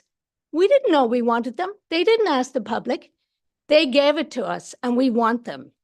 Although I'm more Samsung myself, but you know what I'm saying. So I think the approach should be we dream bigger, get a big name like a Peter Marino or that guy in Northern Europe or Calatrava, one of those big architects, and let this be a destination. Nobody comes here for a night out or a day out. They're not coming to Deerfield Beach.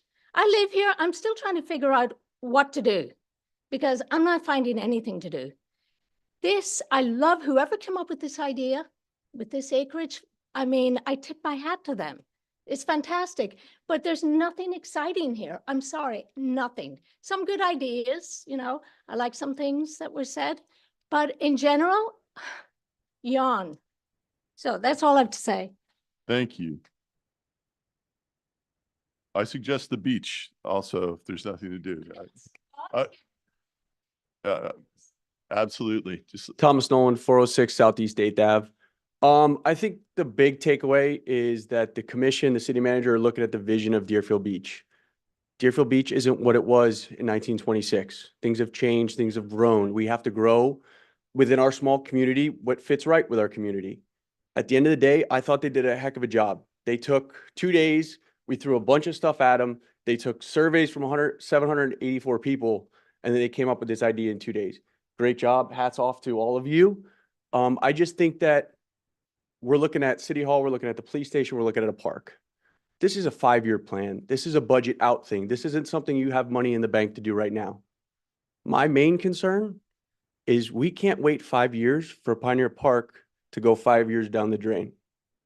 If this idea was instituted in the next 6 months, a year, I'm good with it, right? We have a plan. But right now, Pioneer Park, the way it is, we still have to live there. We still have to deal with it. We have to go to that park. We still have to play ball there. We still have to go to the park there. The boat's got to still use the boat ramp.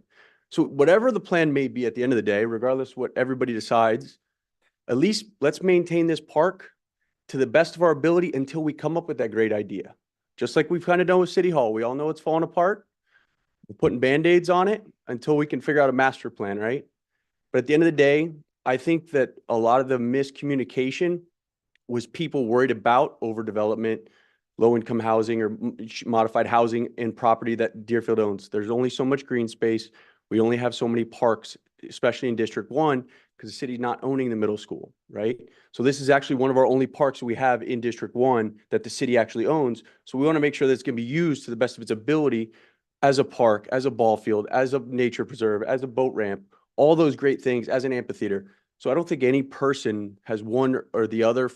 I think everybody at that meeting yesterday had a commonality.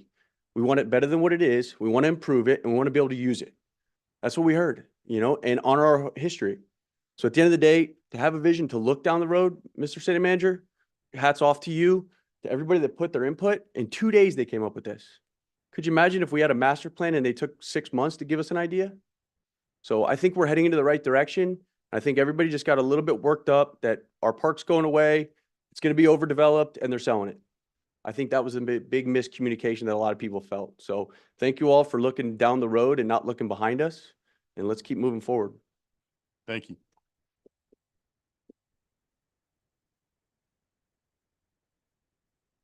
April Bolowich, 899 Northeast 4th Street. I was happy to share my vision. I have a vision for this city. I have a vision for the future of Pioneer Park. It includes enhancing our community's social connection and maintaining our physical and mental health. I'd like to see an emphasis on supporting youthful development as well as healthy aging.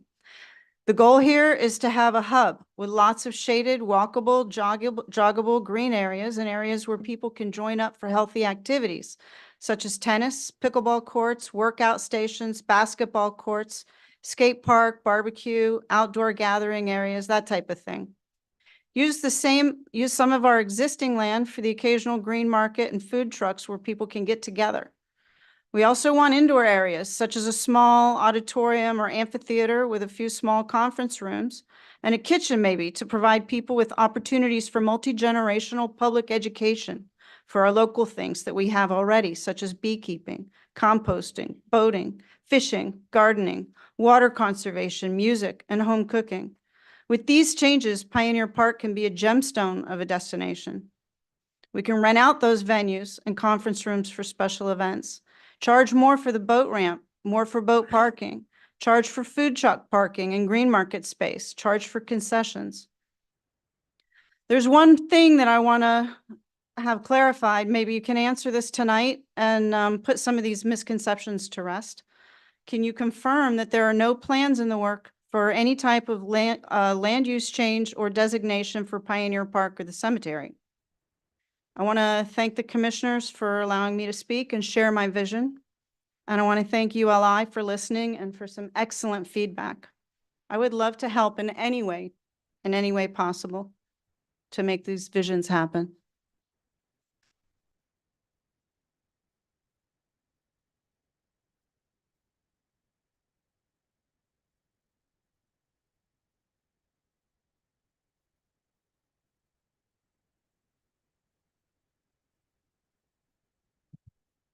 Howard Nolan, 325 Southeast Third Terrace, Deerfield Beach, Florida. I run the over 50 softball league that plays at Pioneer Park. I'd like to dispute a few things that were said here tonight, that the park is woefully underused. We play Monday, Wednesday, and Friday from 9 o'clock till noon. We play year round. That's 156 games a year. And since this Pioneer Grove became a conceptual plan in 2012, we've played over 1,800 softball games there. So I see there's a softball field, okay, that we'll be able to continue playing, but there's no playground. You know, we got an amphitheater, we got incline so people can sit and watch. The softball players are on a first name basis with the school teachers from Deerfield Beach Elementary School. Deerfield Beach Elementary School walks over there to that playground 3 to 4 times a week for an hour or so. They consider it to be a field trip when they walk from the elementary school to the Pioneer Park. So I didn't see, you know, it might be there, but I didn't see it where there was a playground at all within the new concept of the park. And just like the gorgeous young man that was up here a few minutes ago said, something needs to be done with that park now. I walked around on Monday before I went to the meeting and took pictures of 8 of the pole lamps that are on the walking track that are no longer there. There's 3 of them inside the playground itself that are no longer there. I watched 6 months ago a boater back into one. We got his license plate number. We called the cops and we gave it to the cops. And that one is gone.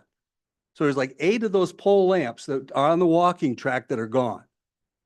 The pavilion that's next to the softball field looks like it's rusted out and ready to fall apart. I mean, nothing has been done to that. I don't know whether the city has had the idea that maybe this is coming. So why waste time fixing things up that are currently there? But it's woefully in need of repair now, regardless of what happens with Pioneer Grove and City Hall and the police station. We need work over there on a daily basis. And we're the only ones that are there. You know, I get in touch with the Parks and Recreation Department if something's wrong with the field or something's wrong with the fence or something like that, but the garbage doesn't get picked up. You know, the homeless people are sleeping on the picnic tables when we get there in the morning. You know, we tell them you got to leave, but most of the time you got to call BSO to come and get them out of there. So, I mean, if this is going to take 4 or 5 years for the funds to become available. Thank you, Mr. Nolan. We need to do something with the park Thank you, first. Mr. Nolan.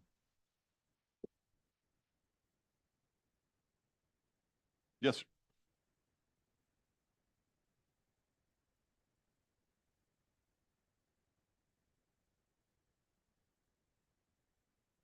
Hi, my name is Francis Couture, 600C Southwest Natura Boulevard. I'm the president of Natura Inc. And thank you for mentioning our community, Mr. Commissioner Preston. In New York City, where I came from, we had an area that was called an L train that was abandoned.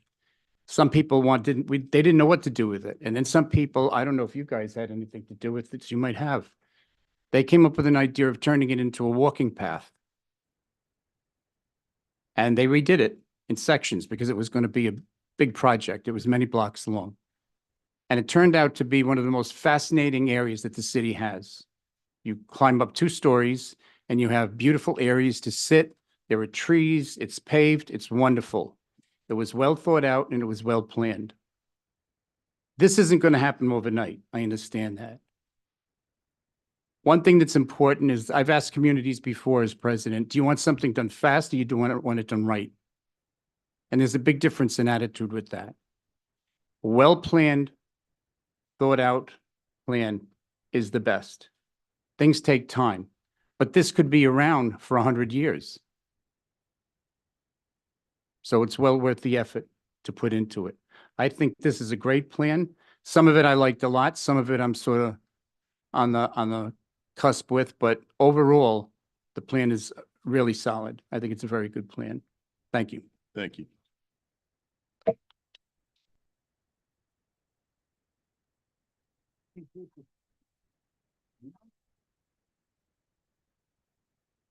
Gonna have a race. You kept a faster pace. You got. Hello, everybody. My name is Kristen Champagne. I am president of Deerfield Beach Little League, and we are housed at 501 Southeast Sixth Ave. A couple things I noticed. Deerfield Beach is hosting soccer on our baseball fields. And one thing I was hoping to see in the plans was a soccer field. Margate has a covered soccer field, which is absolutely wonderful. When it rains, the kids can play under there. So I think that would have been a nice addition. I'm very happy to see that the baseball fields remain on the plans. Some of my concern was adding residential and commercial properties and adding to the congestion of the area. I think I was one of the members that was really frustrated. I would wish that we would have been asked if we were even open to this in the very beginning. And I think it came as a surprise, but I'm very happy to hear that you've acknowledged that the communication could have perhaps improved. My other concern with the mappings were the parking. A little concerned that there's not enough parking, but I'm one that, again, let's just focus on Pioneer Park at this moment and enhance it. The lights don't work on the baseball fields. It definitely needs to be fixed. So thank you for your time. Thank you.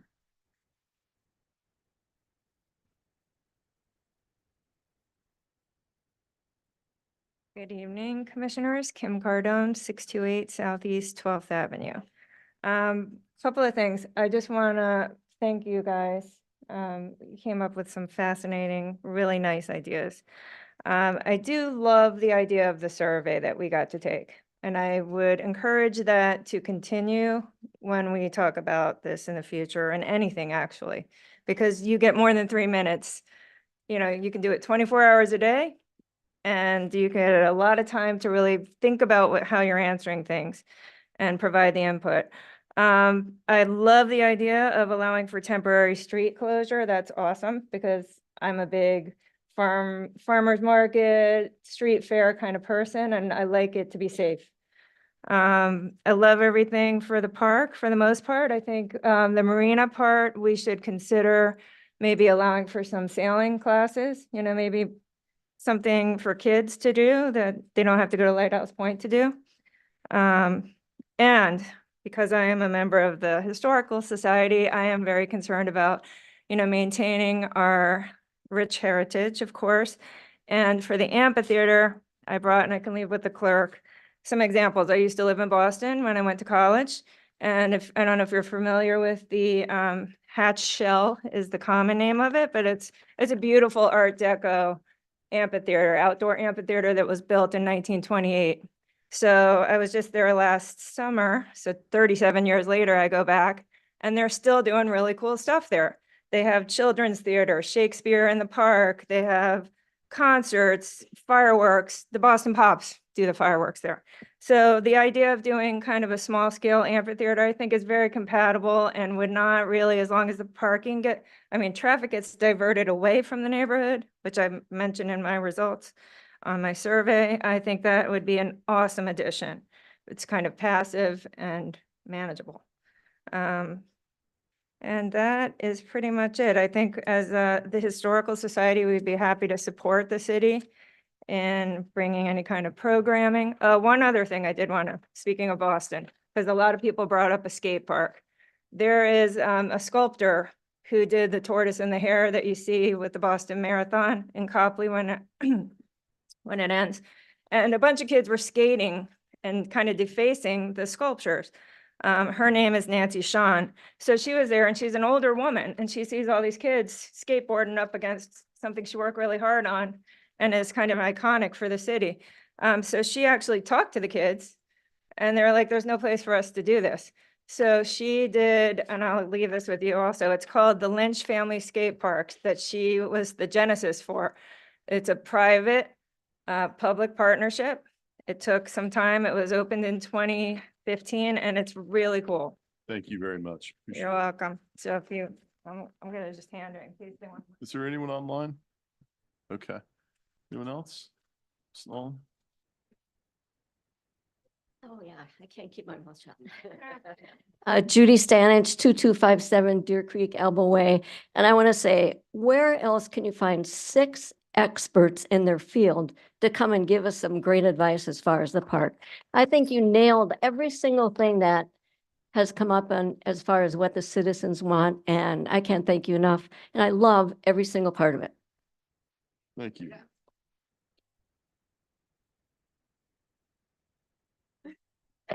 I know. Aren't you lucky? Peggy Nolan, 325 Southeast Third Terrace. I think tonight we were all given a lot to digest. And we had cafe engagements where people came out with the staff and everyone else. I just think that, first of all, I'm very disappointed that there's not more park for the children. It's called Pioneer Park. That's a big thing. It's really one of our only major parks in District 1. Yes, we have Sullivan Park, but it's small. But I just think that's a lot to digest for you and everybody in this room, that maybe we could have some meetings at the Hillsborough Center, a couple of them, to go through all these things. It looked like there was only one ball field. It was very hard, at least for me. I don't know if it was hard to digest for everybody else. But you're talking about apartments and leasing city property and going over on Eller Drive and under the it's like, whoa, I just feel that it would be better if it was brought again to us in a more relaxed atmosphere. You've still got a commission meeting to go through, and let the public come again and speak and find out exactly what everything is and what's going on and voice their opinions. That's just my opinion. Okay? Thank you. And thank you. You are wonderful. Anyone else? Yes.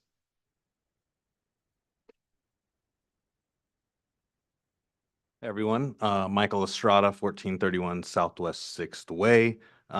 First off, want to say thank you to everyone on the panel that came and helped out. You all did a tremendous job in a short period of time.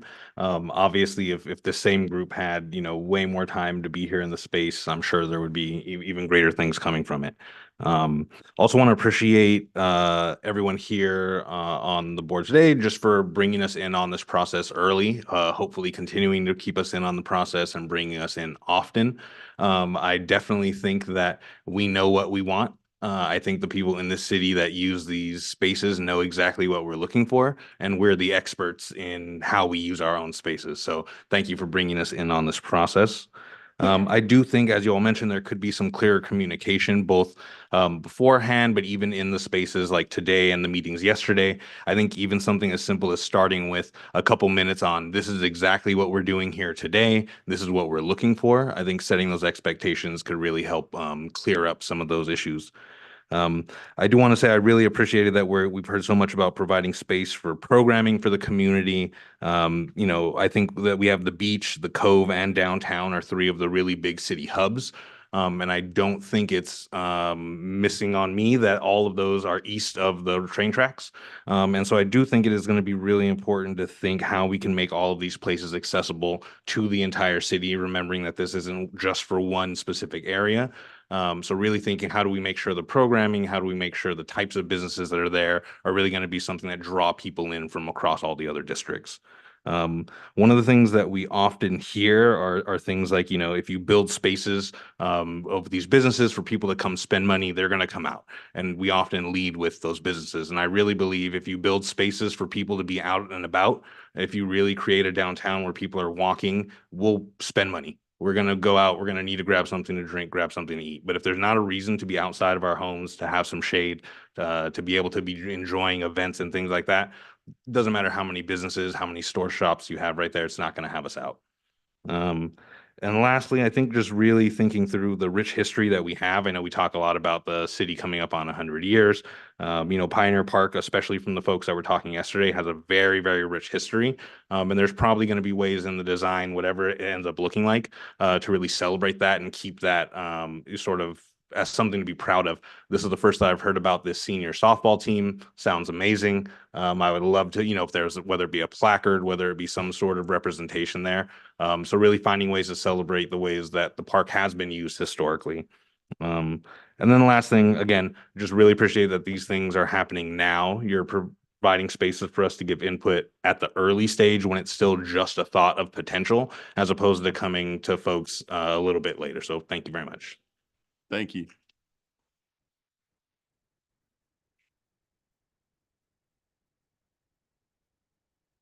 Good evening, Janice Fulmore Tigner, 1090 Southwest 4th Terrace, Deerfield Beach. Just real quickly, I don't know if I'm the only one that's always missing the mark or missing the information, but I don't know, District 2, I don't see maybe 3 or 4 or 5 of us here. But I don't know, how was the information disseminated as far as the meeting on yesterday? I attended commission meetings, so I knew to come tonight. But we're not getting notifications on meetings and stuff that's happening. And most of all, like past Mayor Nolan's mentioned, we had community cafes and we were notified on stuff when Terry was here. We're not notified on anything since she's been gone. So no one's picking up that ball. I've spoken to the new guy that's taken over her position before, given him our information before. We still have not received anything. So, and then again, just don't leave the other districts out, please. And if you're going to beautify the east side, District 2 is still open, and why not beautify us as well? Thank you. Thank you. Anyone else? Mr. Adams, go right ahead. Yes, good evening. Wayne Adams, 1431 Southwest 5 Terrace. I seen a lot of good things tonight on this presentation, and I would definitely like to see the area changed and revitalized. I also would like to see a lot of the history preserved over there, so I can understand what the Mr. Nolan was talking about with the softball, but also maybe some of the suggestions, maybe you can move the field to the east to not run out the softball players.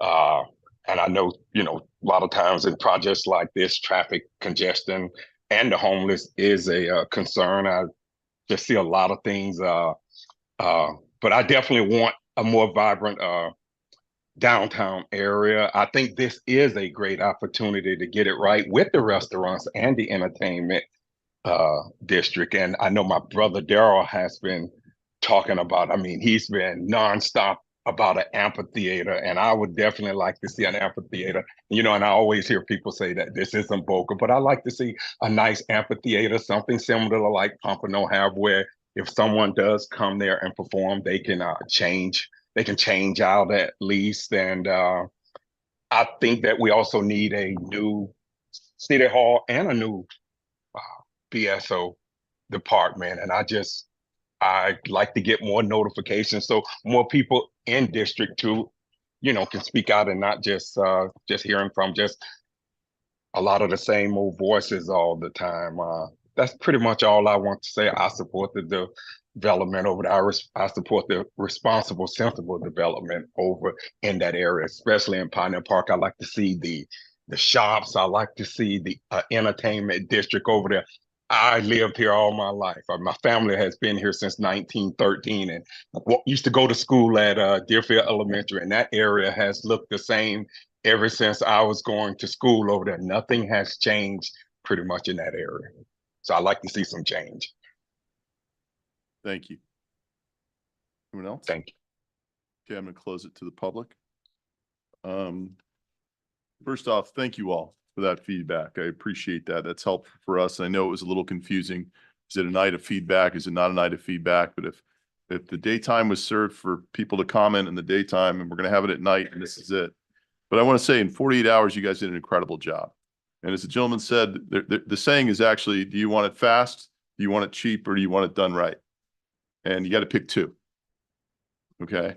So I think for doing it in a very short period of time, relatively cheaply, I think you guys did a fabulous job, and you actually came pretty darn close to getting it right. But look, all of us could pick it apart and take a look at things that are in there that those of us have been here longer than 48 hours can look at and go, that's probably not going to work, or based on past history, that might change. But what you're able to do is give us an idea of what could be.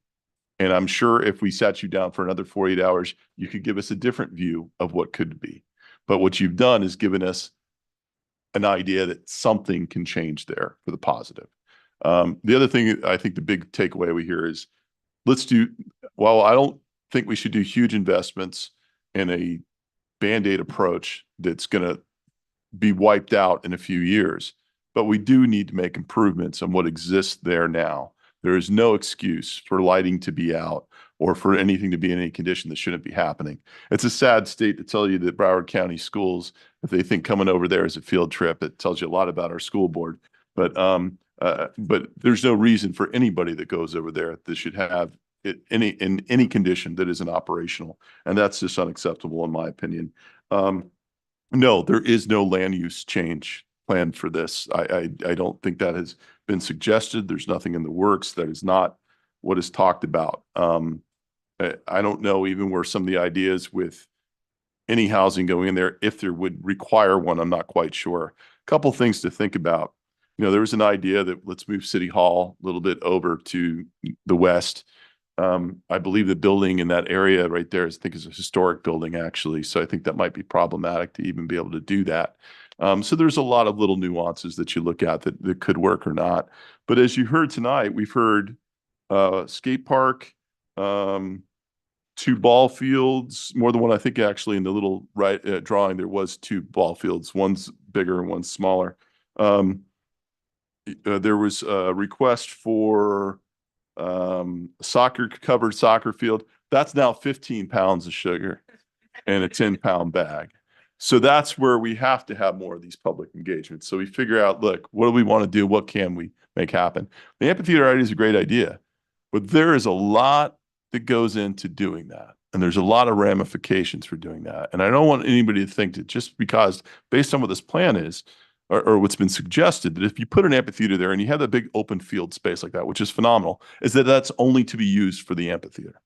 That's green space right there. That's for your kids to play. And when there's an event going on, yes, it changes and you're able to transform. It's like a utility room that you have in any air-conditioned space that let's put up different walls, let's rearrange the chairs.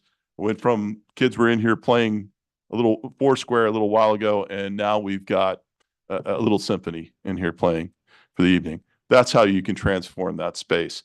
I think whenever you talk about band shelter, you know, I heard, let's make it like Pompano's Amphitheater. Woof, no room. That's not going to happen. But you can do something on a smaller scale that is Deerfield Beach and not Pompano Beach, and we can make that work. And I think there are options to do that. To say it's not underutilized, there's a lot of underutilized space. That park is completely underutilized. There's a whole southeast section of that park that, unless you're burying a body, I don't know what the heck else you're using it for, because it is nothing but dirt and weeds and stickers, and that's it. So that can be utilized better. Even just putting sod would right there increase our usage of that space. So there are things that we can do, but this gives us a stepping board of seeing what could possibly be there. I'm going to say this, and I'll say this while you guys are here. And I'm going to say this, and I don't want this to come across the wrong way. Everybody talks about my district's not represented. Where's my district and all this? We are one city. District 2 is literally a couple blocks away. What I don't see out here is anyone from District 4. I didn't hear any feedback from District 4. I don't see any development or improvements going on in District 4. The last 2 giant community centers that we have built, 3 of them are 3 of major facilities are in District 2. Oviedo McKeithen, the Johnny Tigner Center, the Braithwaite Center, and the technical center that we just built over there. These are the last 3 built in the city. The next one we're going to have is over in District 1. I don't see anything happening in District 4. But what I don't see is District 4 saying, I don't feel part of the city. So we got to figure out how to break that down because I'm confused about that. I'm confused and a little disappointed. So I would love to get with you to kind of understand that a little bit better and even maybe talk to the commissioner. I know we can't talk out of the sunshine, but that's something to discuss a little bit more because there's a lot we're doing in all these areas of the city. And there are some areas of the city that we haven't done a lot for in a long time. And I don't see a lot of them in here going, hey, what about us? We're one Deerfield Beach. And what benefits one should benefit us all. So if we keep thinking that way, it's not going to be about my district didn't get this or this district didn't get that. If we improve the city and we think about everyone, then no one's going to be able to complain no matter where it's built. So I think if that's what your goal is, I'm right on board with you. I hear you on that. But I don't like to get into this, my district doesn't have this thing, because if we do it right in one area, it benefits all of us in every district. So that's what the goal should be. And hopefully that's what we're doing. So thanks for coming out, guys. We're going to take a 5-minute break before we proceed. If anybody needs to leave, go Panthers. We understand. So, but thank you for coming out. Appreciate it. It's 9:13. We'll be back at 9:18. Really. Thank you very much.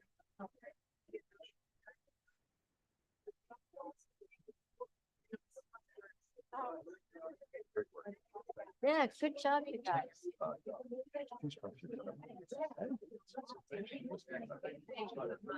Yep. The small baseball field. Yep. That was.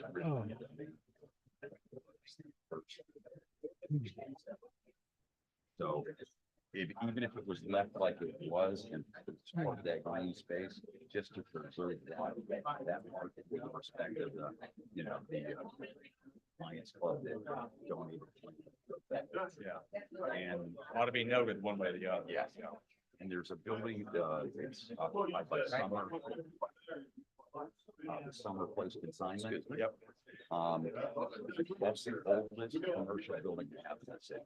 Is that the one where one of the options for putting the park in City Hall or the City, where City Hall, just to the west of it. Yeah, that, and it does have some architectural value when you see the original pictures of it, which we have over. Which is sort of covered up with later facade there. Yeah, it's been changed over, it was built 1920s. The important thing that we wanted to convey was not an exact site or disrupt historic building, but that there are several choices, but in particular, if you choose it right, it becomes a core. Right. Well, no, I like those, the ideas, moving the tennis courts, making it so that, oh, there's a park and not like, where am I? Yeah. And that's what it is now.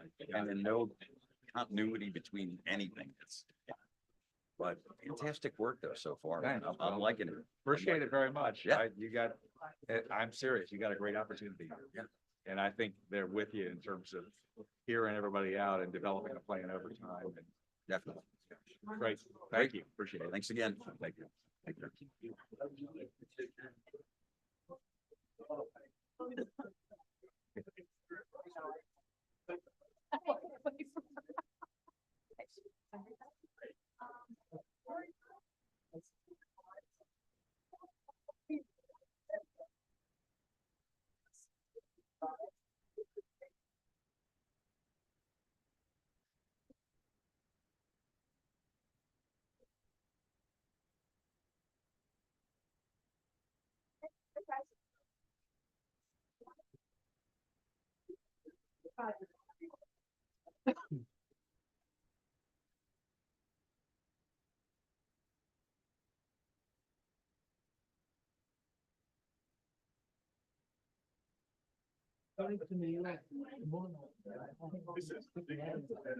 I'm flying to New York tomorrow morning. I can stick around. Okay.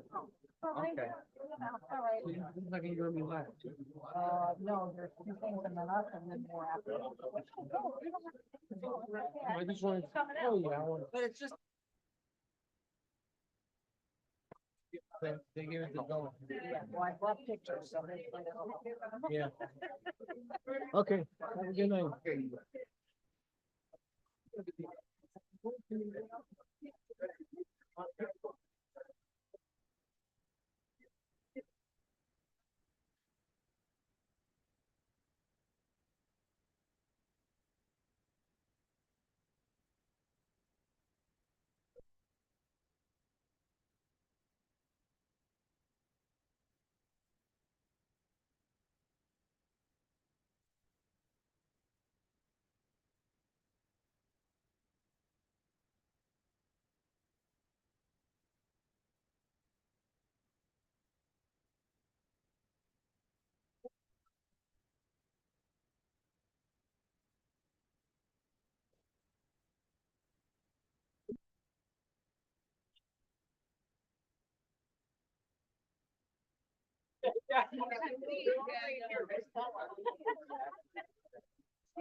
I mean, I'm interested, but I'm not necessarily people. But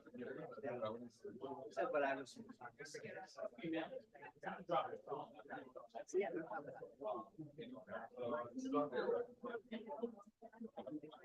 Well, I've got a few words to say.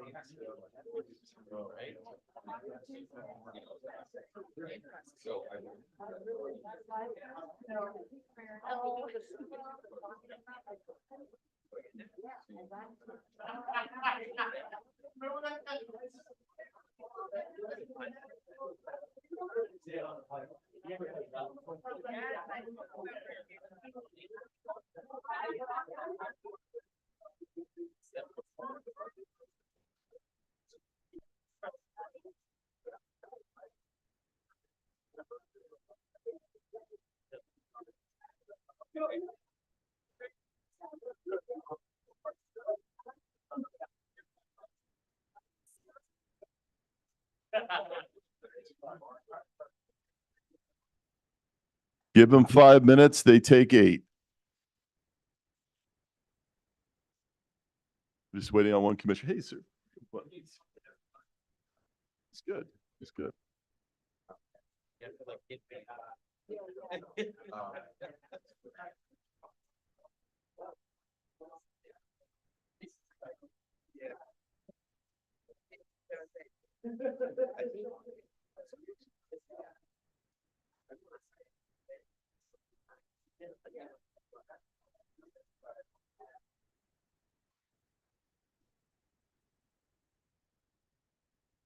Oh, you were arguing. I know who you are.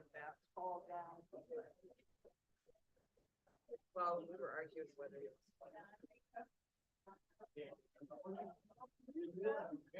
Come on there, you can do it.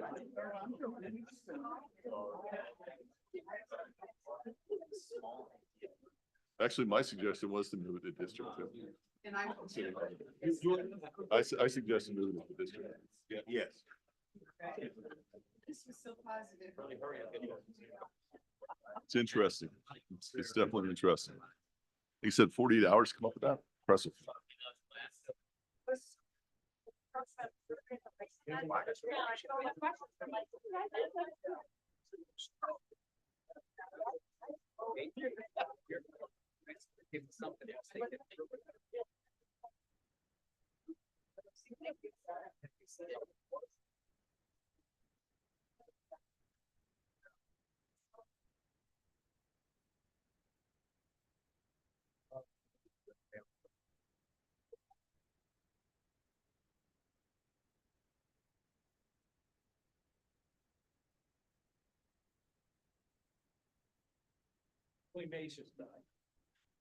Yeah, we just heard unfortunately that Willie Mays just passed away.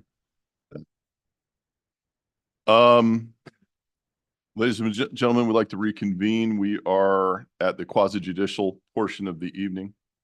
City Attorney. Thank you, Mayor.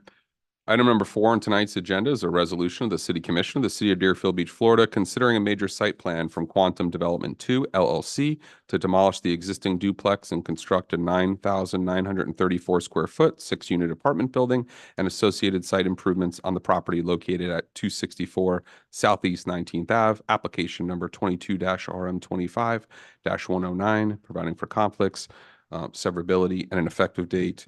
The applicant's representative is Mr. Dickerson tonight. Mr. Dickerson, after you state your name and address, if you could please advise whether or not you're waiving quasi judicial. Thank you.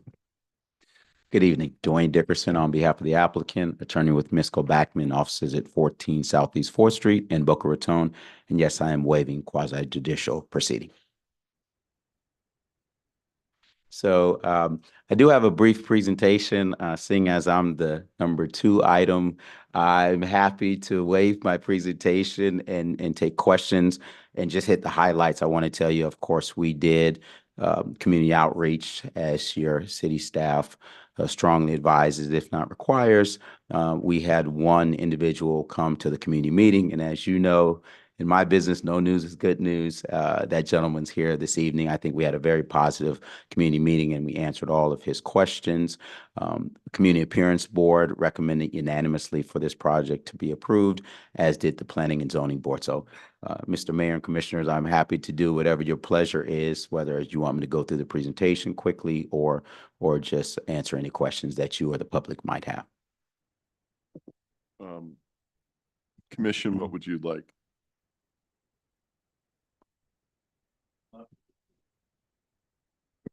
My position is that, I read the backup and I'm comfortable in making a vote. Okay. The backup has been available to the public if they like. Is there anyone from the public that would care to comment on this item? Mr. Hers? Dan Hurst, 330 Southeast 19th Avenue. First of all, I'd like to say that I'm 100% in favor of this project.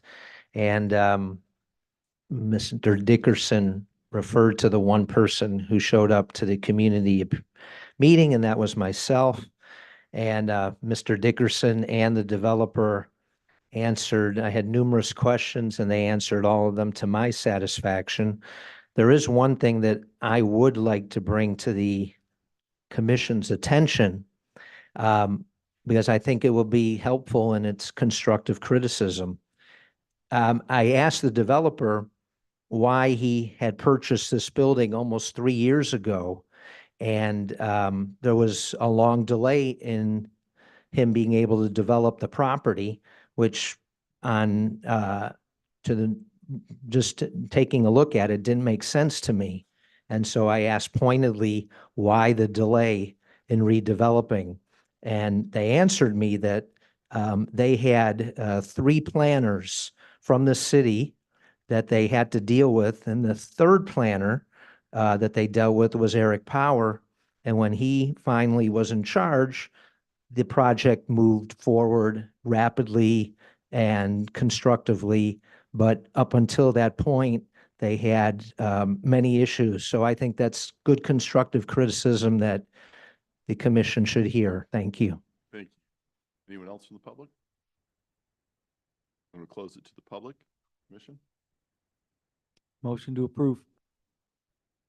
Second. Motion from Commissioner Hudak, seconded by Commissioner Preston. We have roll call, please. Commissioner Hudak? Yes. Commissioner Parnes? Yes. Commissioner Preston? Yes. Vice Mayor Drosky? Yes. Mayor Gans? Yes. Item number 5 is a resolution of the City Commission of the City of Deerfield Beach, Florida, considering a major site plan from Holy Cross Health to redevelop the existing 34,673 square foot commercial building into a 13,523 square foot freestanding urgent care clinic and 10,853 square foot primary care clinic and associated site improvements on the property located at 340 South Federal Highway, application number 15-B1 204 revision 2. Providing for conflict severability and effective date. You probably heard my ask before. If you could please, after stating your name and address for the record, state whether you choose to waive quasi judicial hearing or not. Thank you. Good evening, Daniel Breitner, 3081 South Zito Street, Coral Gables, Florida. And I have also waived quasi judicial. Like the former applicant, we have also received unanimous approval from Planning and Zoning and Community Appearance Board. I suppose in that same light, I can also ask the board if they would like me to proceed with the presentation, or we can proceed to your questions, whatever you would prefer. Okay. Commission? Are you okay with what's been presented? I'm fine. I've seen the backup. Okay. Is there anyone from the public that would care to comment on this item? Yes, sir. Thank you. Tom Plout, 3920 Northwest 4th Court, Chair of Planning and Zoning, Mayor, Vice Mayor, and Commissioners. And I'd like to say that it was a very seldom that in our discussions on the Planning and Zoning Board is everyone so happy about one project. The presentation by Mr. Sunnison of our staff, Assistant Building Director. It was very to the point about how we don't really have emergency services in the area. Was also brought out by the presenter, and just a thought of maybe having a bad accident in that area, and we would have to maybe quickly get somebody all the way down Federal and out sample to Broward or maybe to Boca, shows that we need an emergency situation, in that area. It's a wonderful idea. The building's vacant. I hate the word no-brainer, but Mayor, this is really a no-brainer. It's great for our community. It's what we need, is better, safety and services, hospital services, emergency services. A lot of folks out there that need that. It's good for our community, and I stand behind it. I'm proud that our board all agreed on it as well. So thank you. Thank you very much. Mr. Shinetsky?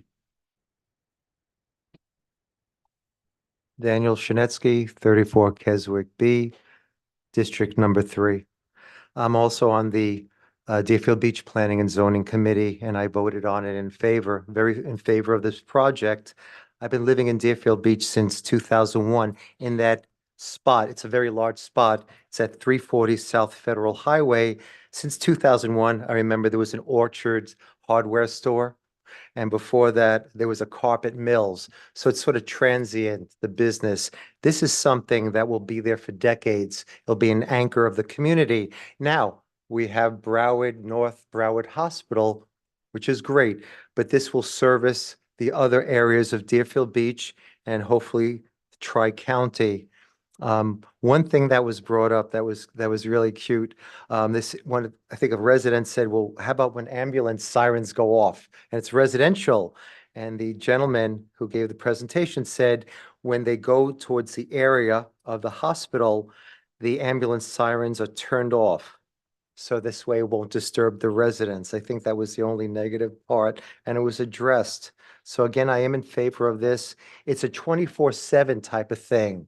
With urgent care, it's on Saturdays and Sundays they're closed. This is 24/7. And I think this is an excellent thread that Deerfield Beach is getting, because we just recently had the opening of a pediatric urgent care, which is the first time in our area. So I think this is an excellent thing. I voted for it, and I'm fully in favor of it. Thank you. Anyone online? Ms. Freitag? Katie Freitag, 418 Southeast 2nd Street. I want to have this, but I kind of don't. I don't like looking at the empty building. I really thought it was the best place for a brewery or a rum bar, whiskey bar, something where you could have bands outside and plenty of parking and the brewery on the inside with a kitchen. I do understand that it could be good, but again, I also am worried about listening to ambulances all night long. I also want to consider the Helix Urgent Care, which is right across the street, that is open 7 days a week, including Saturdays and Sundays. And although it's a 24-hour, they're not going to be a trauma center. So everybody that goes there is not going to be able to stay. If they're in a trauma situation, they're going to be, again, as my brother uses the term, bust through an ambulance to a different hospital. So then we hear the ambulances coming out of there as well. So I'm not sure that that is exactly the option. Maybe we have a little bit more consideration, a little bit more conversation about it. I do like the idea of something going in there. I just don't know that that is the exact answer. Thank you. Thank you. Anyone else? Close it to the public. I think this is fantastic. I think this is an absolute wonderful addition. I think it's a great utilization of that space. And we're really proud to have you guys here. So I hope this gets passed tonight. But I am a huge supporter of this, and I think it's a big asset to that area over there. So thank you. Commissioner? Motion to approve.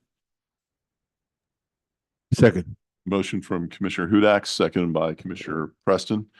We have roll call, please. Commissioner Hudak? Yes. Commissioner Parnas? Yes. Commissioner Preston? Yes. Vice Mayor Drosky? Yes. Mayor Gantz? Yes.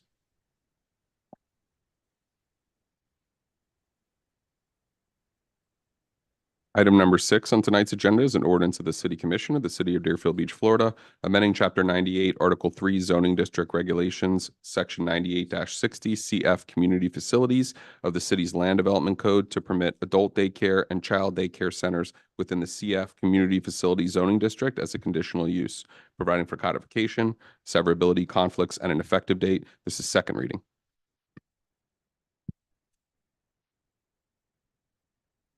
City Manager, you want to give us a brief overview? Sure. As second reading, the presentation was provided at first reading. This item would allow use by right of adult daycare and child daycare facilities within the CF community zoning. We are aware of a future application where this would come into play. It is a church located on Military Trail, just a little to the south of the Publix Plaza. And this is a very common thing that we see, and we were simply waiting for an application to come in before we made this change to the zoning. Thank you. Anyone from the public here to comment on this item?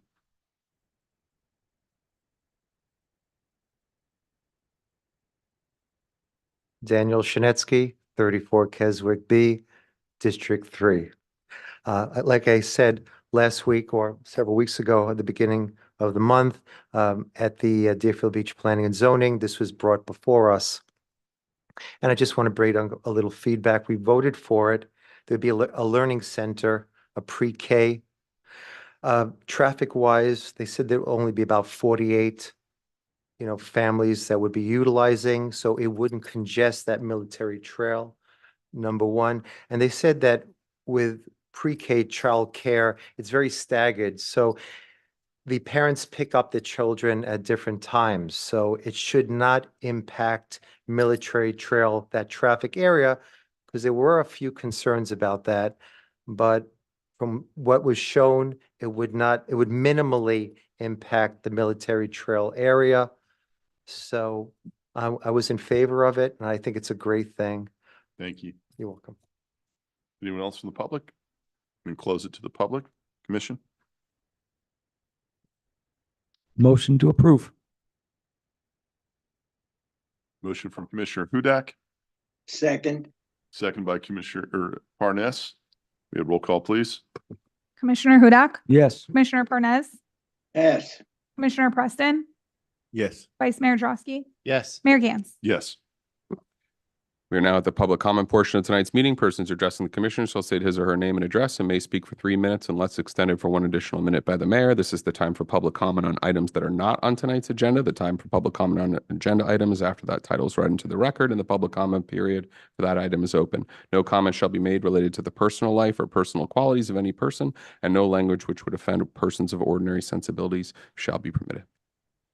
Thank you. Anyone online? Okay, anyone? Ms. Freitag, go ahead. Katie Freitag, 418 Southeast Second Street. Don't laugh at me, guys. First of all, just so anybody knows, Panthers are behind 2 goals to 1 right now. So come on, we need everybody to say go Panthers go. In addition to that, I have one thing, and my husband and I are going back and forth about this. And I think my number is right and he thinks his number is right. Code enforcement has $118 million on the books right now for people that have not paid their code enforcement fines. Is that correct? Or is my number of just 18 million correct? And actually, I don't think either one of those is correct, but that's our goal. So if somebody could give us a proper answer from the code enforcement workshop that we had, where people have not paid their fines, their fees, and there's a lot of money sitting on our city books that could become revenue for us if done properly. What is that actual amount? Thank you. Thank you. I'm going to close it to the public then. Come on. I'll reopen to the public. I Yes. apologize. Sorry This about isn't a that. waiting game. I'm sorry. I apologize. Sorry. Daniel Shinetsky, 34 Keswick B, District 3. Last week, I was at the budget hearing, 2-day budget workshop. It was excellent. I learned a lot. But one thing, Commissioner Preston had issued a challenge to Park and Recreation Director. And he basically said, what can we do to bring in younger couples, younger families to Deerfield Beach? I just want to bring in one thing. At Butler House, the Annex, the Cultural Center has a lot of wonderful programs. But one recommendation that I have.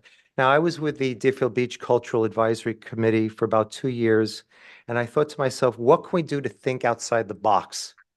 And I looked to Broward College. Now, in 2021 or 2022, Broward College and Deerfield Beach had signed a work-study agreement. I said, well, maybe we could tap into that resource. So I outreached to Broward College, and we had 3 great concerts to put in 3 of our Deerfield Beach parks that were very successful. The first one was Village at Hillsborough Park. The second one was at North Crystal Heights Park. And the third one was at Oviedo McKeithen Park. Now, remember, at both the Village of Hillsborough Park and the North Crystal Heights Park, which is Commissioner Drotsky's realm, people who came out to the concerts were so happy with the jazz concert that Broward College had put on with their students. They were coming up to Commissioner Drotsky and saying, thank you for bringing this entertainment to us. And I remember at Oviedo McKeithen Park, they were coming up to Commissioner Preston and thanking him for bringing this beautiful music to the neighborhood. So my suggestion is, maybe we could also tap into the other resources of Broward College. They have a world-renowned acting theater department. They have a beautiful dancing ensemble repertoire that I've been there, incredible. And they also have, besides the jazz band that they also have symphonic bands, they have bohemian trios, and they even have Indian music. We have 19 parks in Deerfield Beach, everything from Marty Popolsky Park, Mayor Howard Park, North and Central Crystal Heights Park, Trailhead Park. I mean, even Isidore Park. We have a lot of parks in Deerfield Beach. Maybe we could make an agreement, and they're very enthusiastic about it, with Broward College to bring their talent to our parks in Deerfield Beach. Number one, it's a win-win situation. The students would be able to perform. It's beauty, it's cultural. It will also entice Deerfield Beach residents, both old, young, middle-aged, to come out and enjoy this cultural. So I think it's a wonderful thing. The other great thing was, I remember the cost when I did the 3 concerts with Broward College for their jazz band, it was very numeral. It wasn't a big cost. May I have a Thank you. minute? No, All right, it's thank you okay. so much. Thank you.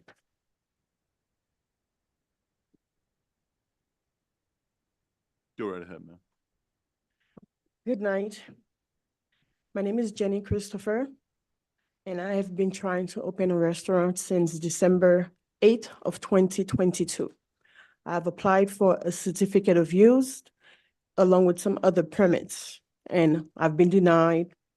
I went back there again yesterday, was told that I have to reapply for everything else. And at this point, I don't know what to do because I'm in the process of taking care of my mother who had just been diagnosed with cancer. Plus this, I've paid all my fees and I'm paying the rent there because I have a contract for like 10 years and I cannot get out of it. And here's all my paperwork. Okay. And I don't know what to do. I just came here hoping that you guys could help me out. Okay. If you turn it over to the clerk, we can have someone give you a call and we'll take a look at it. All right, thank you so much. Thank you, miss. Appreciate it. Actually, Mayor, if she can come over here, I can. Thank you, ma'am. Yes, ma'am. Good evening, Gina Johnston, 500 Southwest Natura Avenue here in Deerfield. Just a follow-up to the meeting that I attended 2 weeks ago. We were going to revisit the fence for Natura. I gave the commission a packet of pictures that I took today of the chain link fence that has been installed.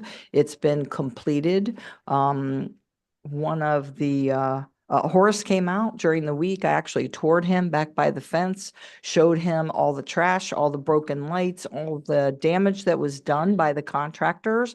It still sits that way. The project is complete. No one's cleaned up and no one has completely taken care of the fence.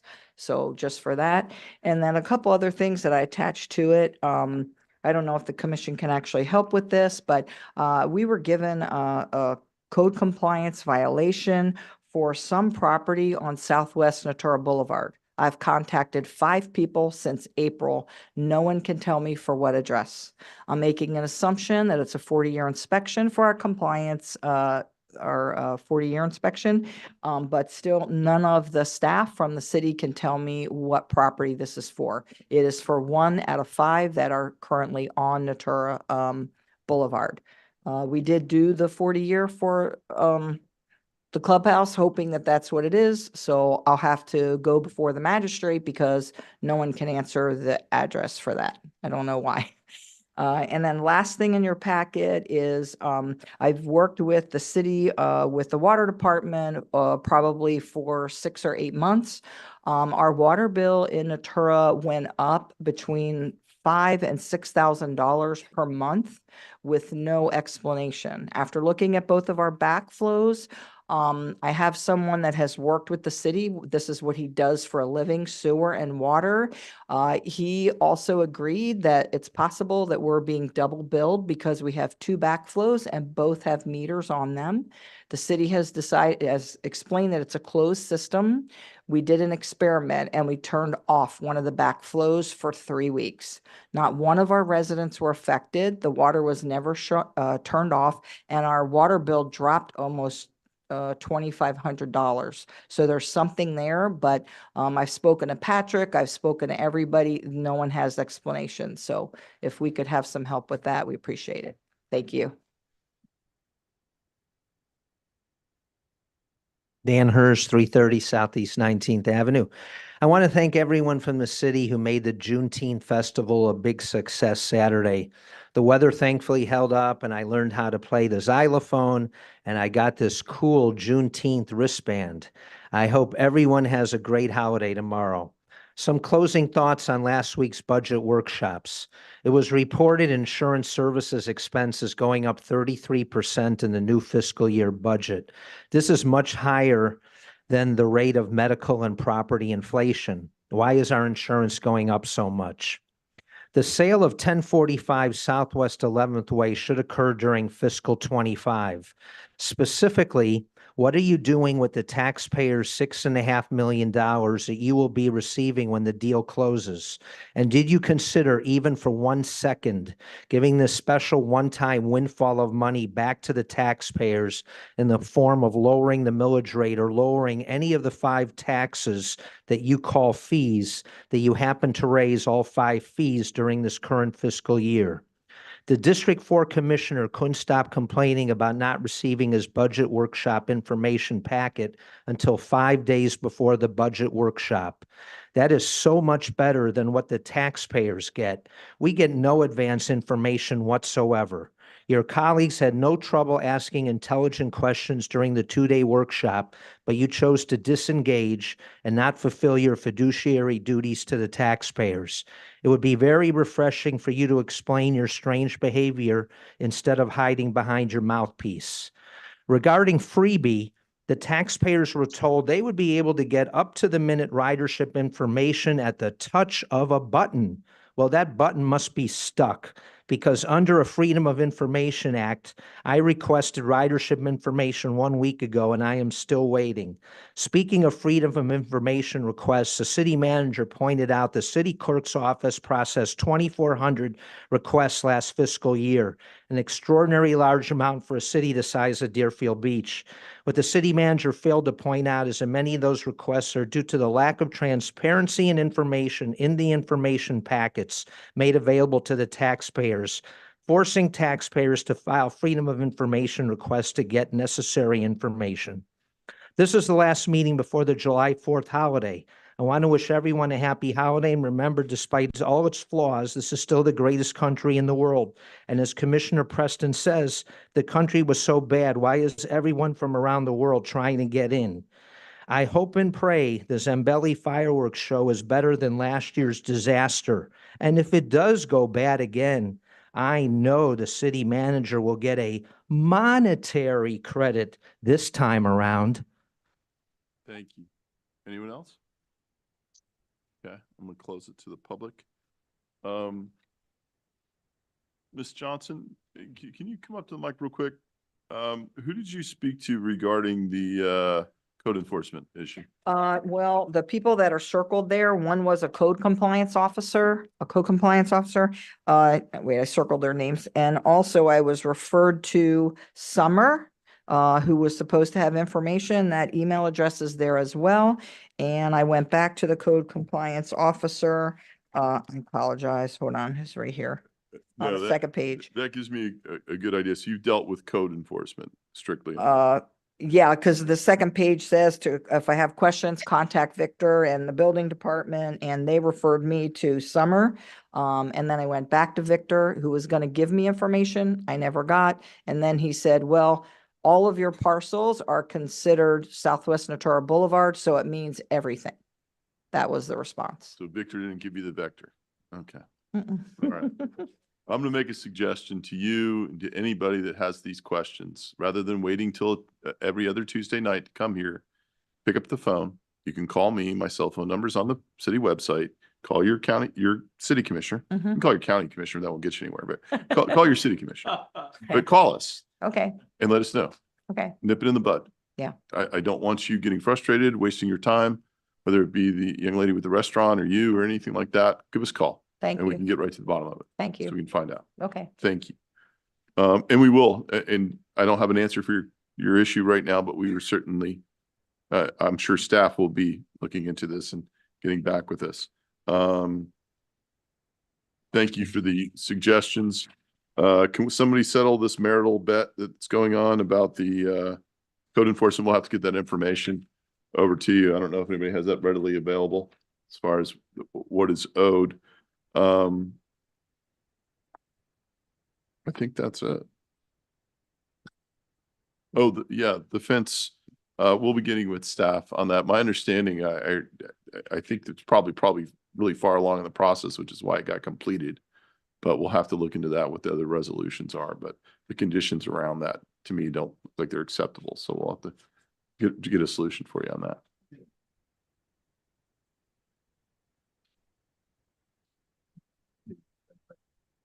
Yeah, I don't know if the city manager wants to comment on that or if he's got some answers for us on that, but freebie, the ridership information is available to staff. I don't think it's available for the Access app, the back end of it to be looked at by the general public, but I'm sure if you request it, you should be able to get it. So I don't know what the delay is. And I think a lot of people tend to think that them getting someone's opinion on something is a public record.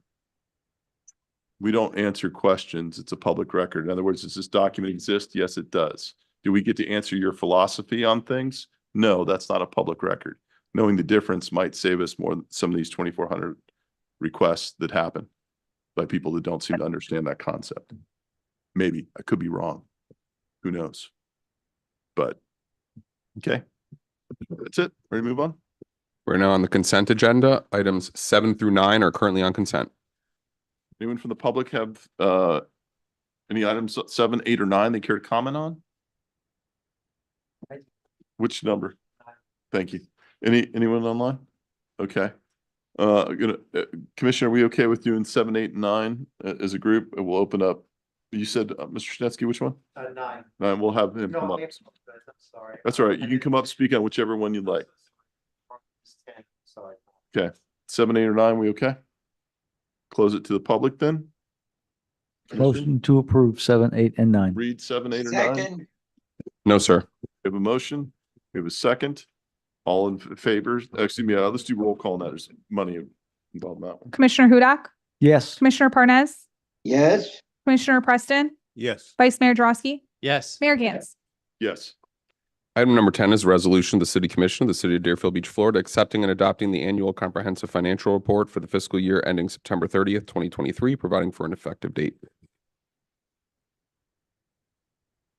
City Manager. Thank you, Mayor. I'd like to introduce the City Commission and the public to Marcia Fennell. She is our interim Chief Financial Officer, and I want to publicly thank her. And I also want to publicly thank Ms. Sharon Haynes for helping out in times of trouble for us here with the vacancies that we've had. And my hat's off to both of them for the outstanding job that they have done, along with your staff, in the completion of this annual consolidated financial report. And I will turn it over to you. Good evening, Mayor, Commissioners. Marcia Fennell, Interim Chief Financial Officer. Tonight, we're happy to present the annual comprehensive financial report for fiscal year ended September 30th, 2023. I would like to thank the finance staff for their tireless work throughout the audit process and the preparation of this document. I would also like to acknowledge our Assistant Finance Director, Sharon Haynes, for her dedication and hard work with the completion of this report. Here to present the report is Brandon Lopez, Auditing Director from Markham. Good evening, Mayor and City Commission. Before I get started, I just want to reiterate what the city manager mentioned.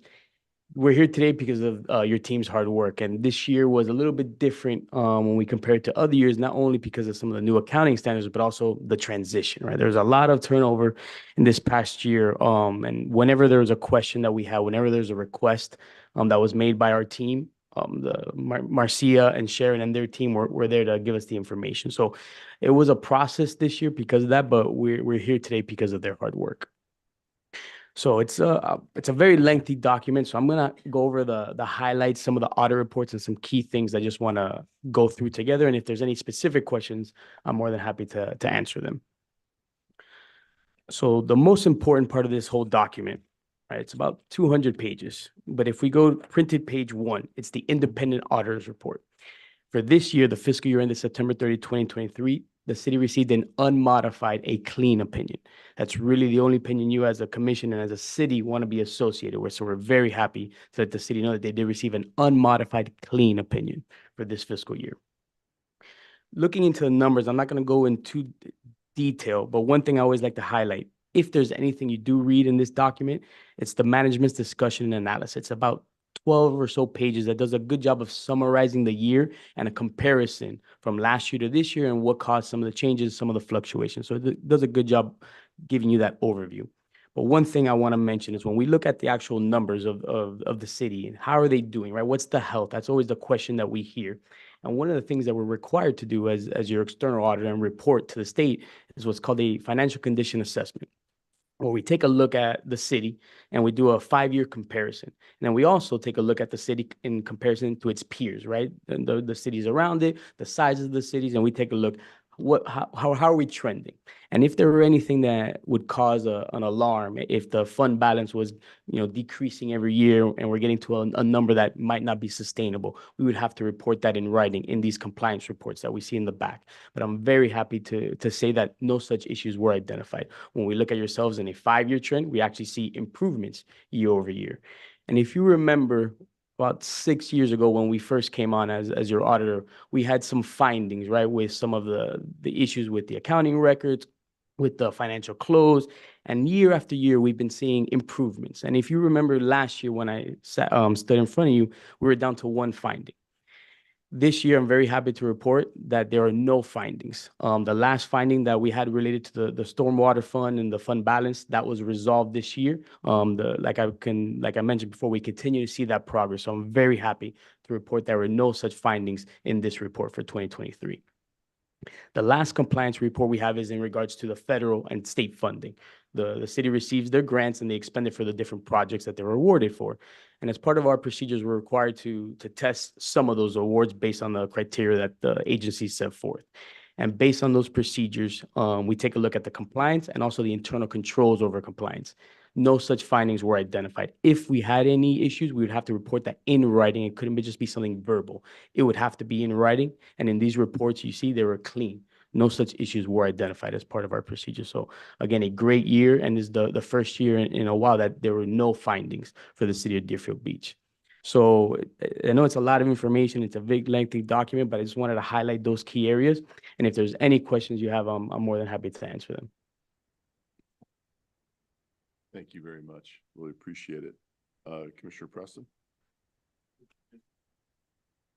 Could you just say again, no key findings? No, it just sounds good. Absolutely. No findings for 2023. Yeah, we've come a long way. I want to thank staff for this outstanding report. And to get to that point, it's a tremendous job. So excellent job in getting us there. And thank you for that feedback.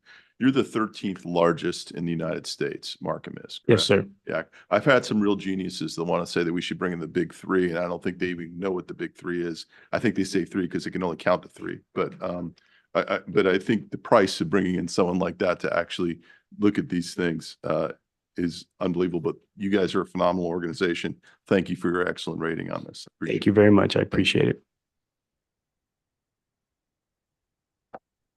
Okay, we're going to bring the public up for this one. Thank you. Anyone from the public care to comment on this item? Mr. Shinetsky, did you want to speak? Okay. Mr. Hurst, did you want to speak? Yes, Mayor. Dan Hurst, 330 Southeast 19th Avenue. I just want to call attention to one specific page of the CAFR, and that's page 109, where Markham goes in great detail as to how much money the city has had to pay out over the last many number of years to keep the fire pension board solvent. That figure for the last 2 years, according to page 109 of the CAFR, is $15 million. That $15 million represents almost 5% of the total city's budget.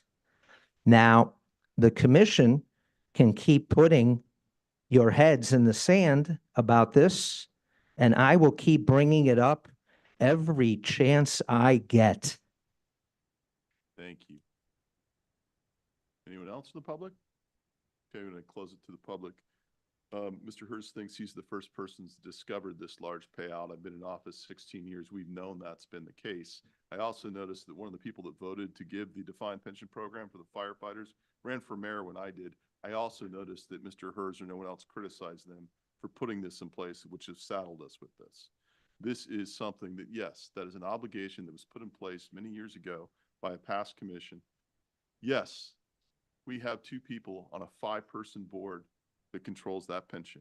We have very strict limitations of what we can do in doing that. And eliminating that exposes the city, or refusing to do that, it exposes the city to a huge financial payout that we'd have to do, not to mention all the lawsuits and everything we'd have to go. Thank you. I actually see someone who's a real accountant nodding his head that he understands that. I'm glad. I hope others do as well. But it's not unknown to us, and it's certainly not something hidden. We're very well aware of it. It's been something we've complained about for years, but it is in many ways what it is. What I don't hear is a suggestion on how to fix it based on the limited knowledge that some individuals might have in this. I would love for us to be able to explain to you how it's not as simple as you think it is. So reporting that out to the public that it's that simple is kind of silly, in my opinion, because it's not. But thank you for that. I really appreciate your hard work on it. Commissioner? Motion to approve. Second. We have a motion from Commissioner Preston. We have a second by Commissioner Hudak. We have roll call, please. Commissioner Hudak, Yes. Commissioner Parnas, Yes. Commissioner Preston, Yes. Vice Mayor Drosky, Yes. Mayor Gantz. Yes. We are now at comments by administration and legal. No comments from legal tonight. Thank you.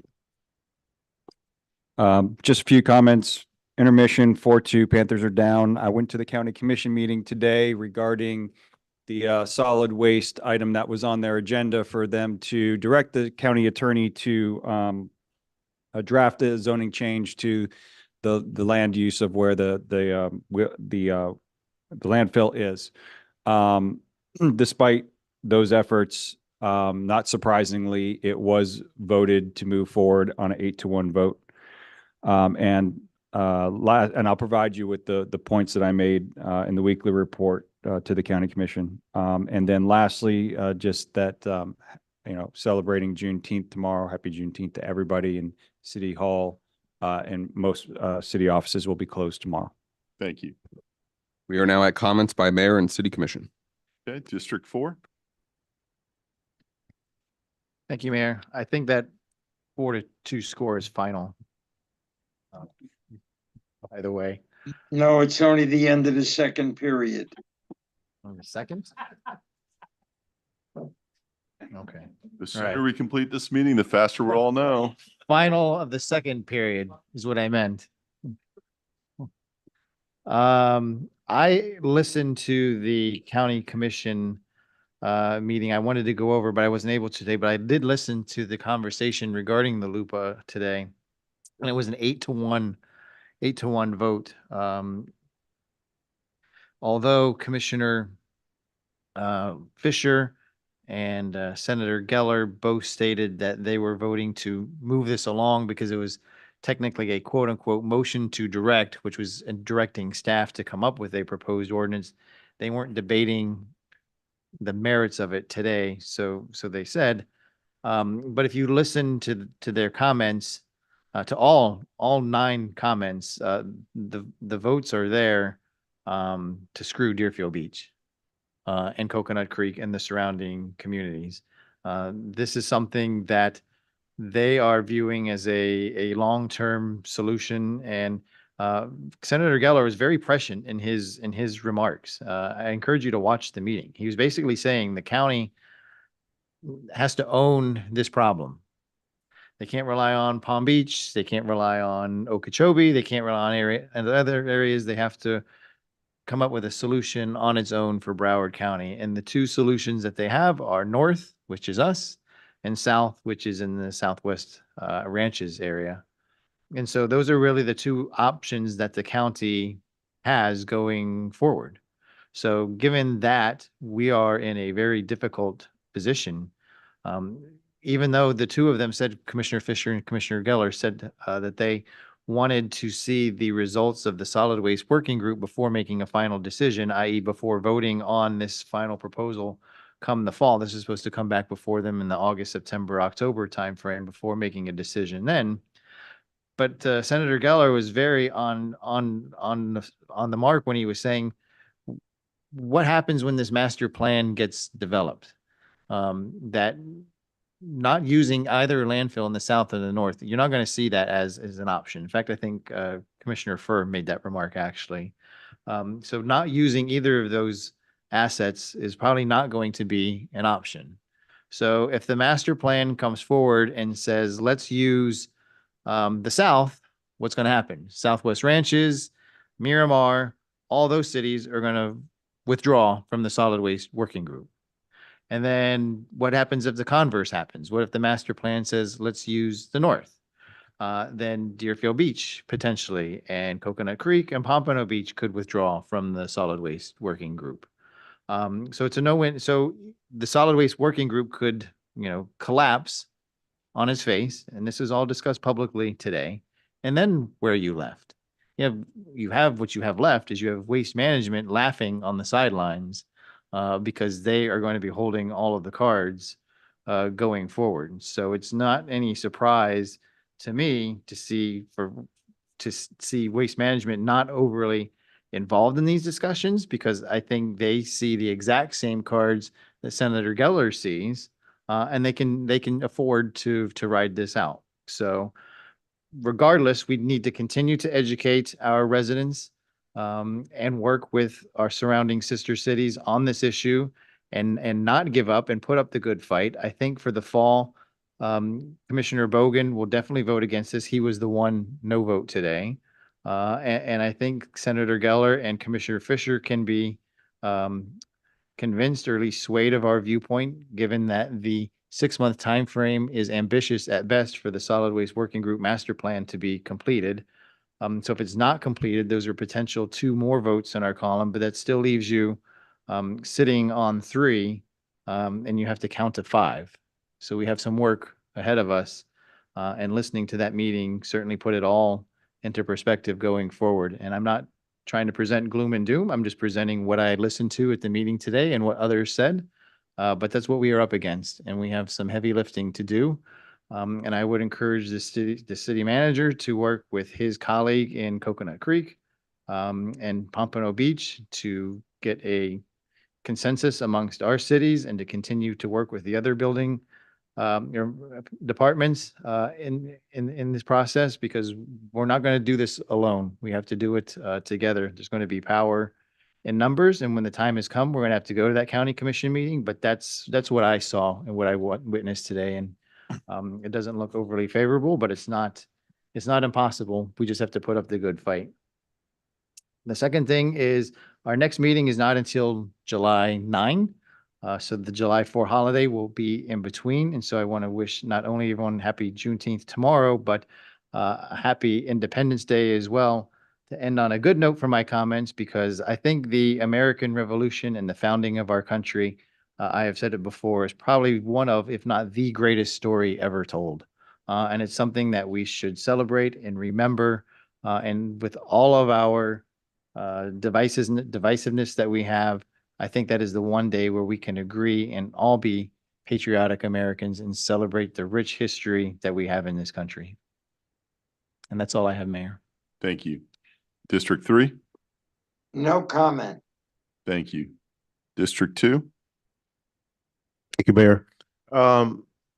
Juneteenth was a huge success, and I'm very, very happy about that. I'd like to thank staff for their work involved with that. I'd like to thank the African American Heritage Board for their input as well.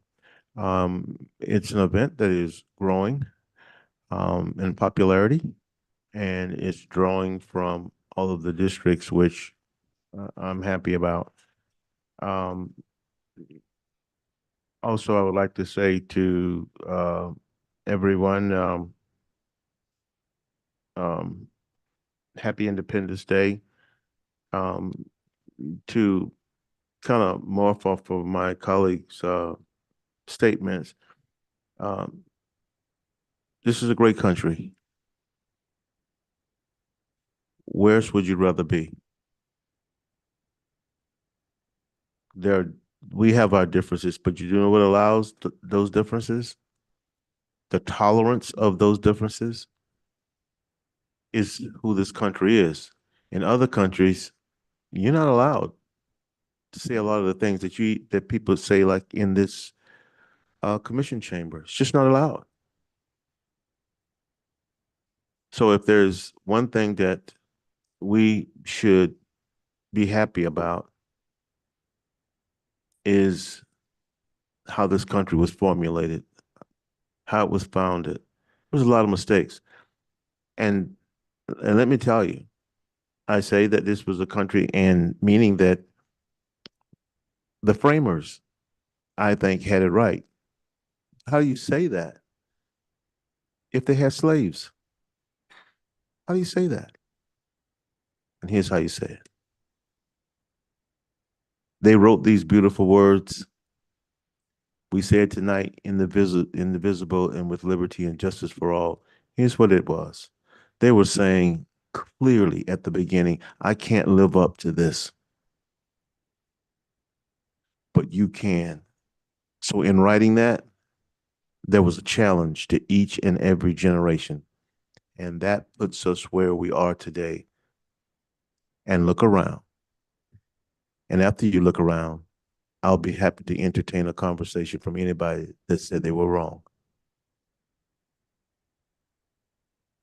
So happy Independence Day, happy Juneteenth.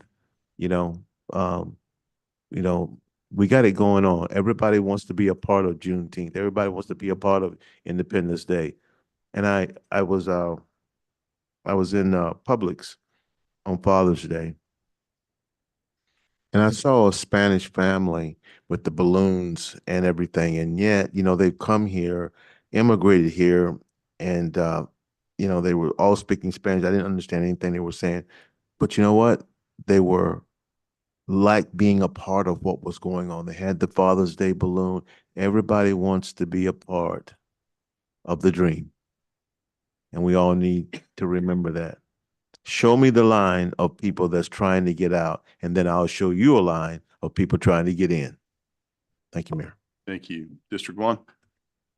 Thank you, Mr. Mayor. Again, echoing the comments of the other members of the commission. Happy 4th of July, happy June 10th. I want to personally thank Mr. Bogan for his vote today. As our Vice Mayor stated, we still have a lot of work to do, but it's not insurmountable. And so we have to do what we have to do in order to protect our city and make sure that we mobilize our residents, as Vice Mayor so eloquently said. The joy of going last means that everything that you wanted to say has been said. And it's been said more elegantly than I could put it. So I want to thank individuals who went ahead of me and wish those fathers happy Father's Day that we just recently passed. And of course, happy 4th of July. No more comments. Thank you, Commissioner. Obviously, happy 4th of July. Want everyone to have a safe 4th of July, please. That would be appropriate. I'm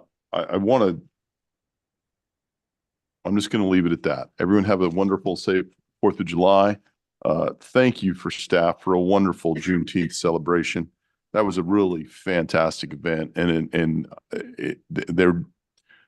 it's really starting to hit its stride, and you see it grow, and you see the people come out there. And what I love more about it was be able to sit with some of those families and see the pride as they talked about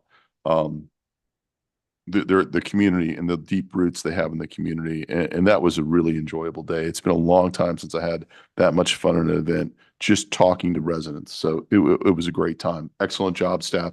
Happy Juneteenth tomorrow, the day that the United States became a civilized country. That's it. Looking for a motion to adjourn. Motion to adjourn. Okay. Second. All in favor, say aye. Aye. Aye. Meeting adjourned.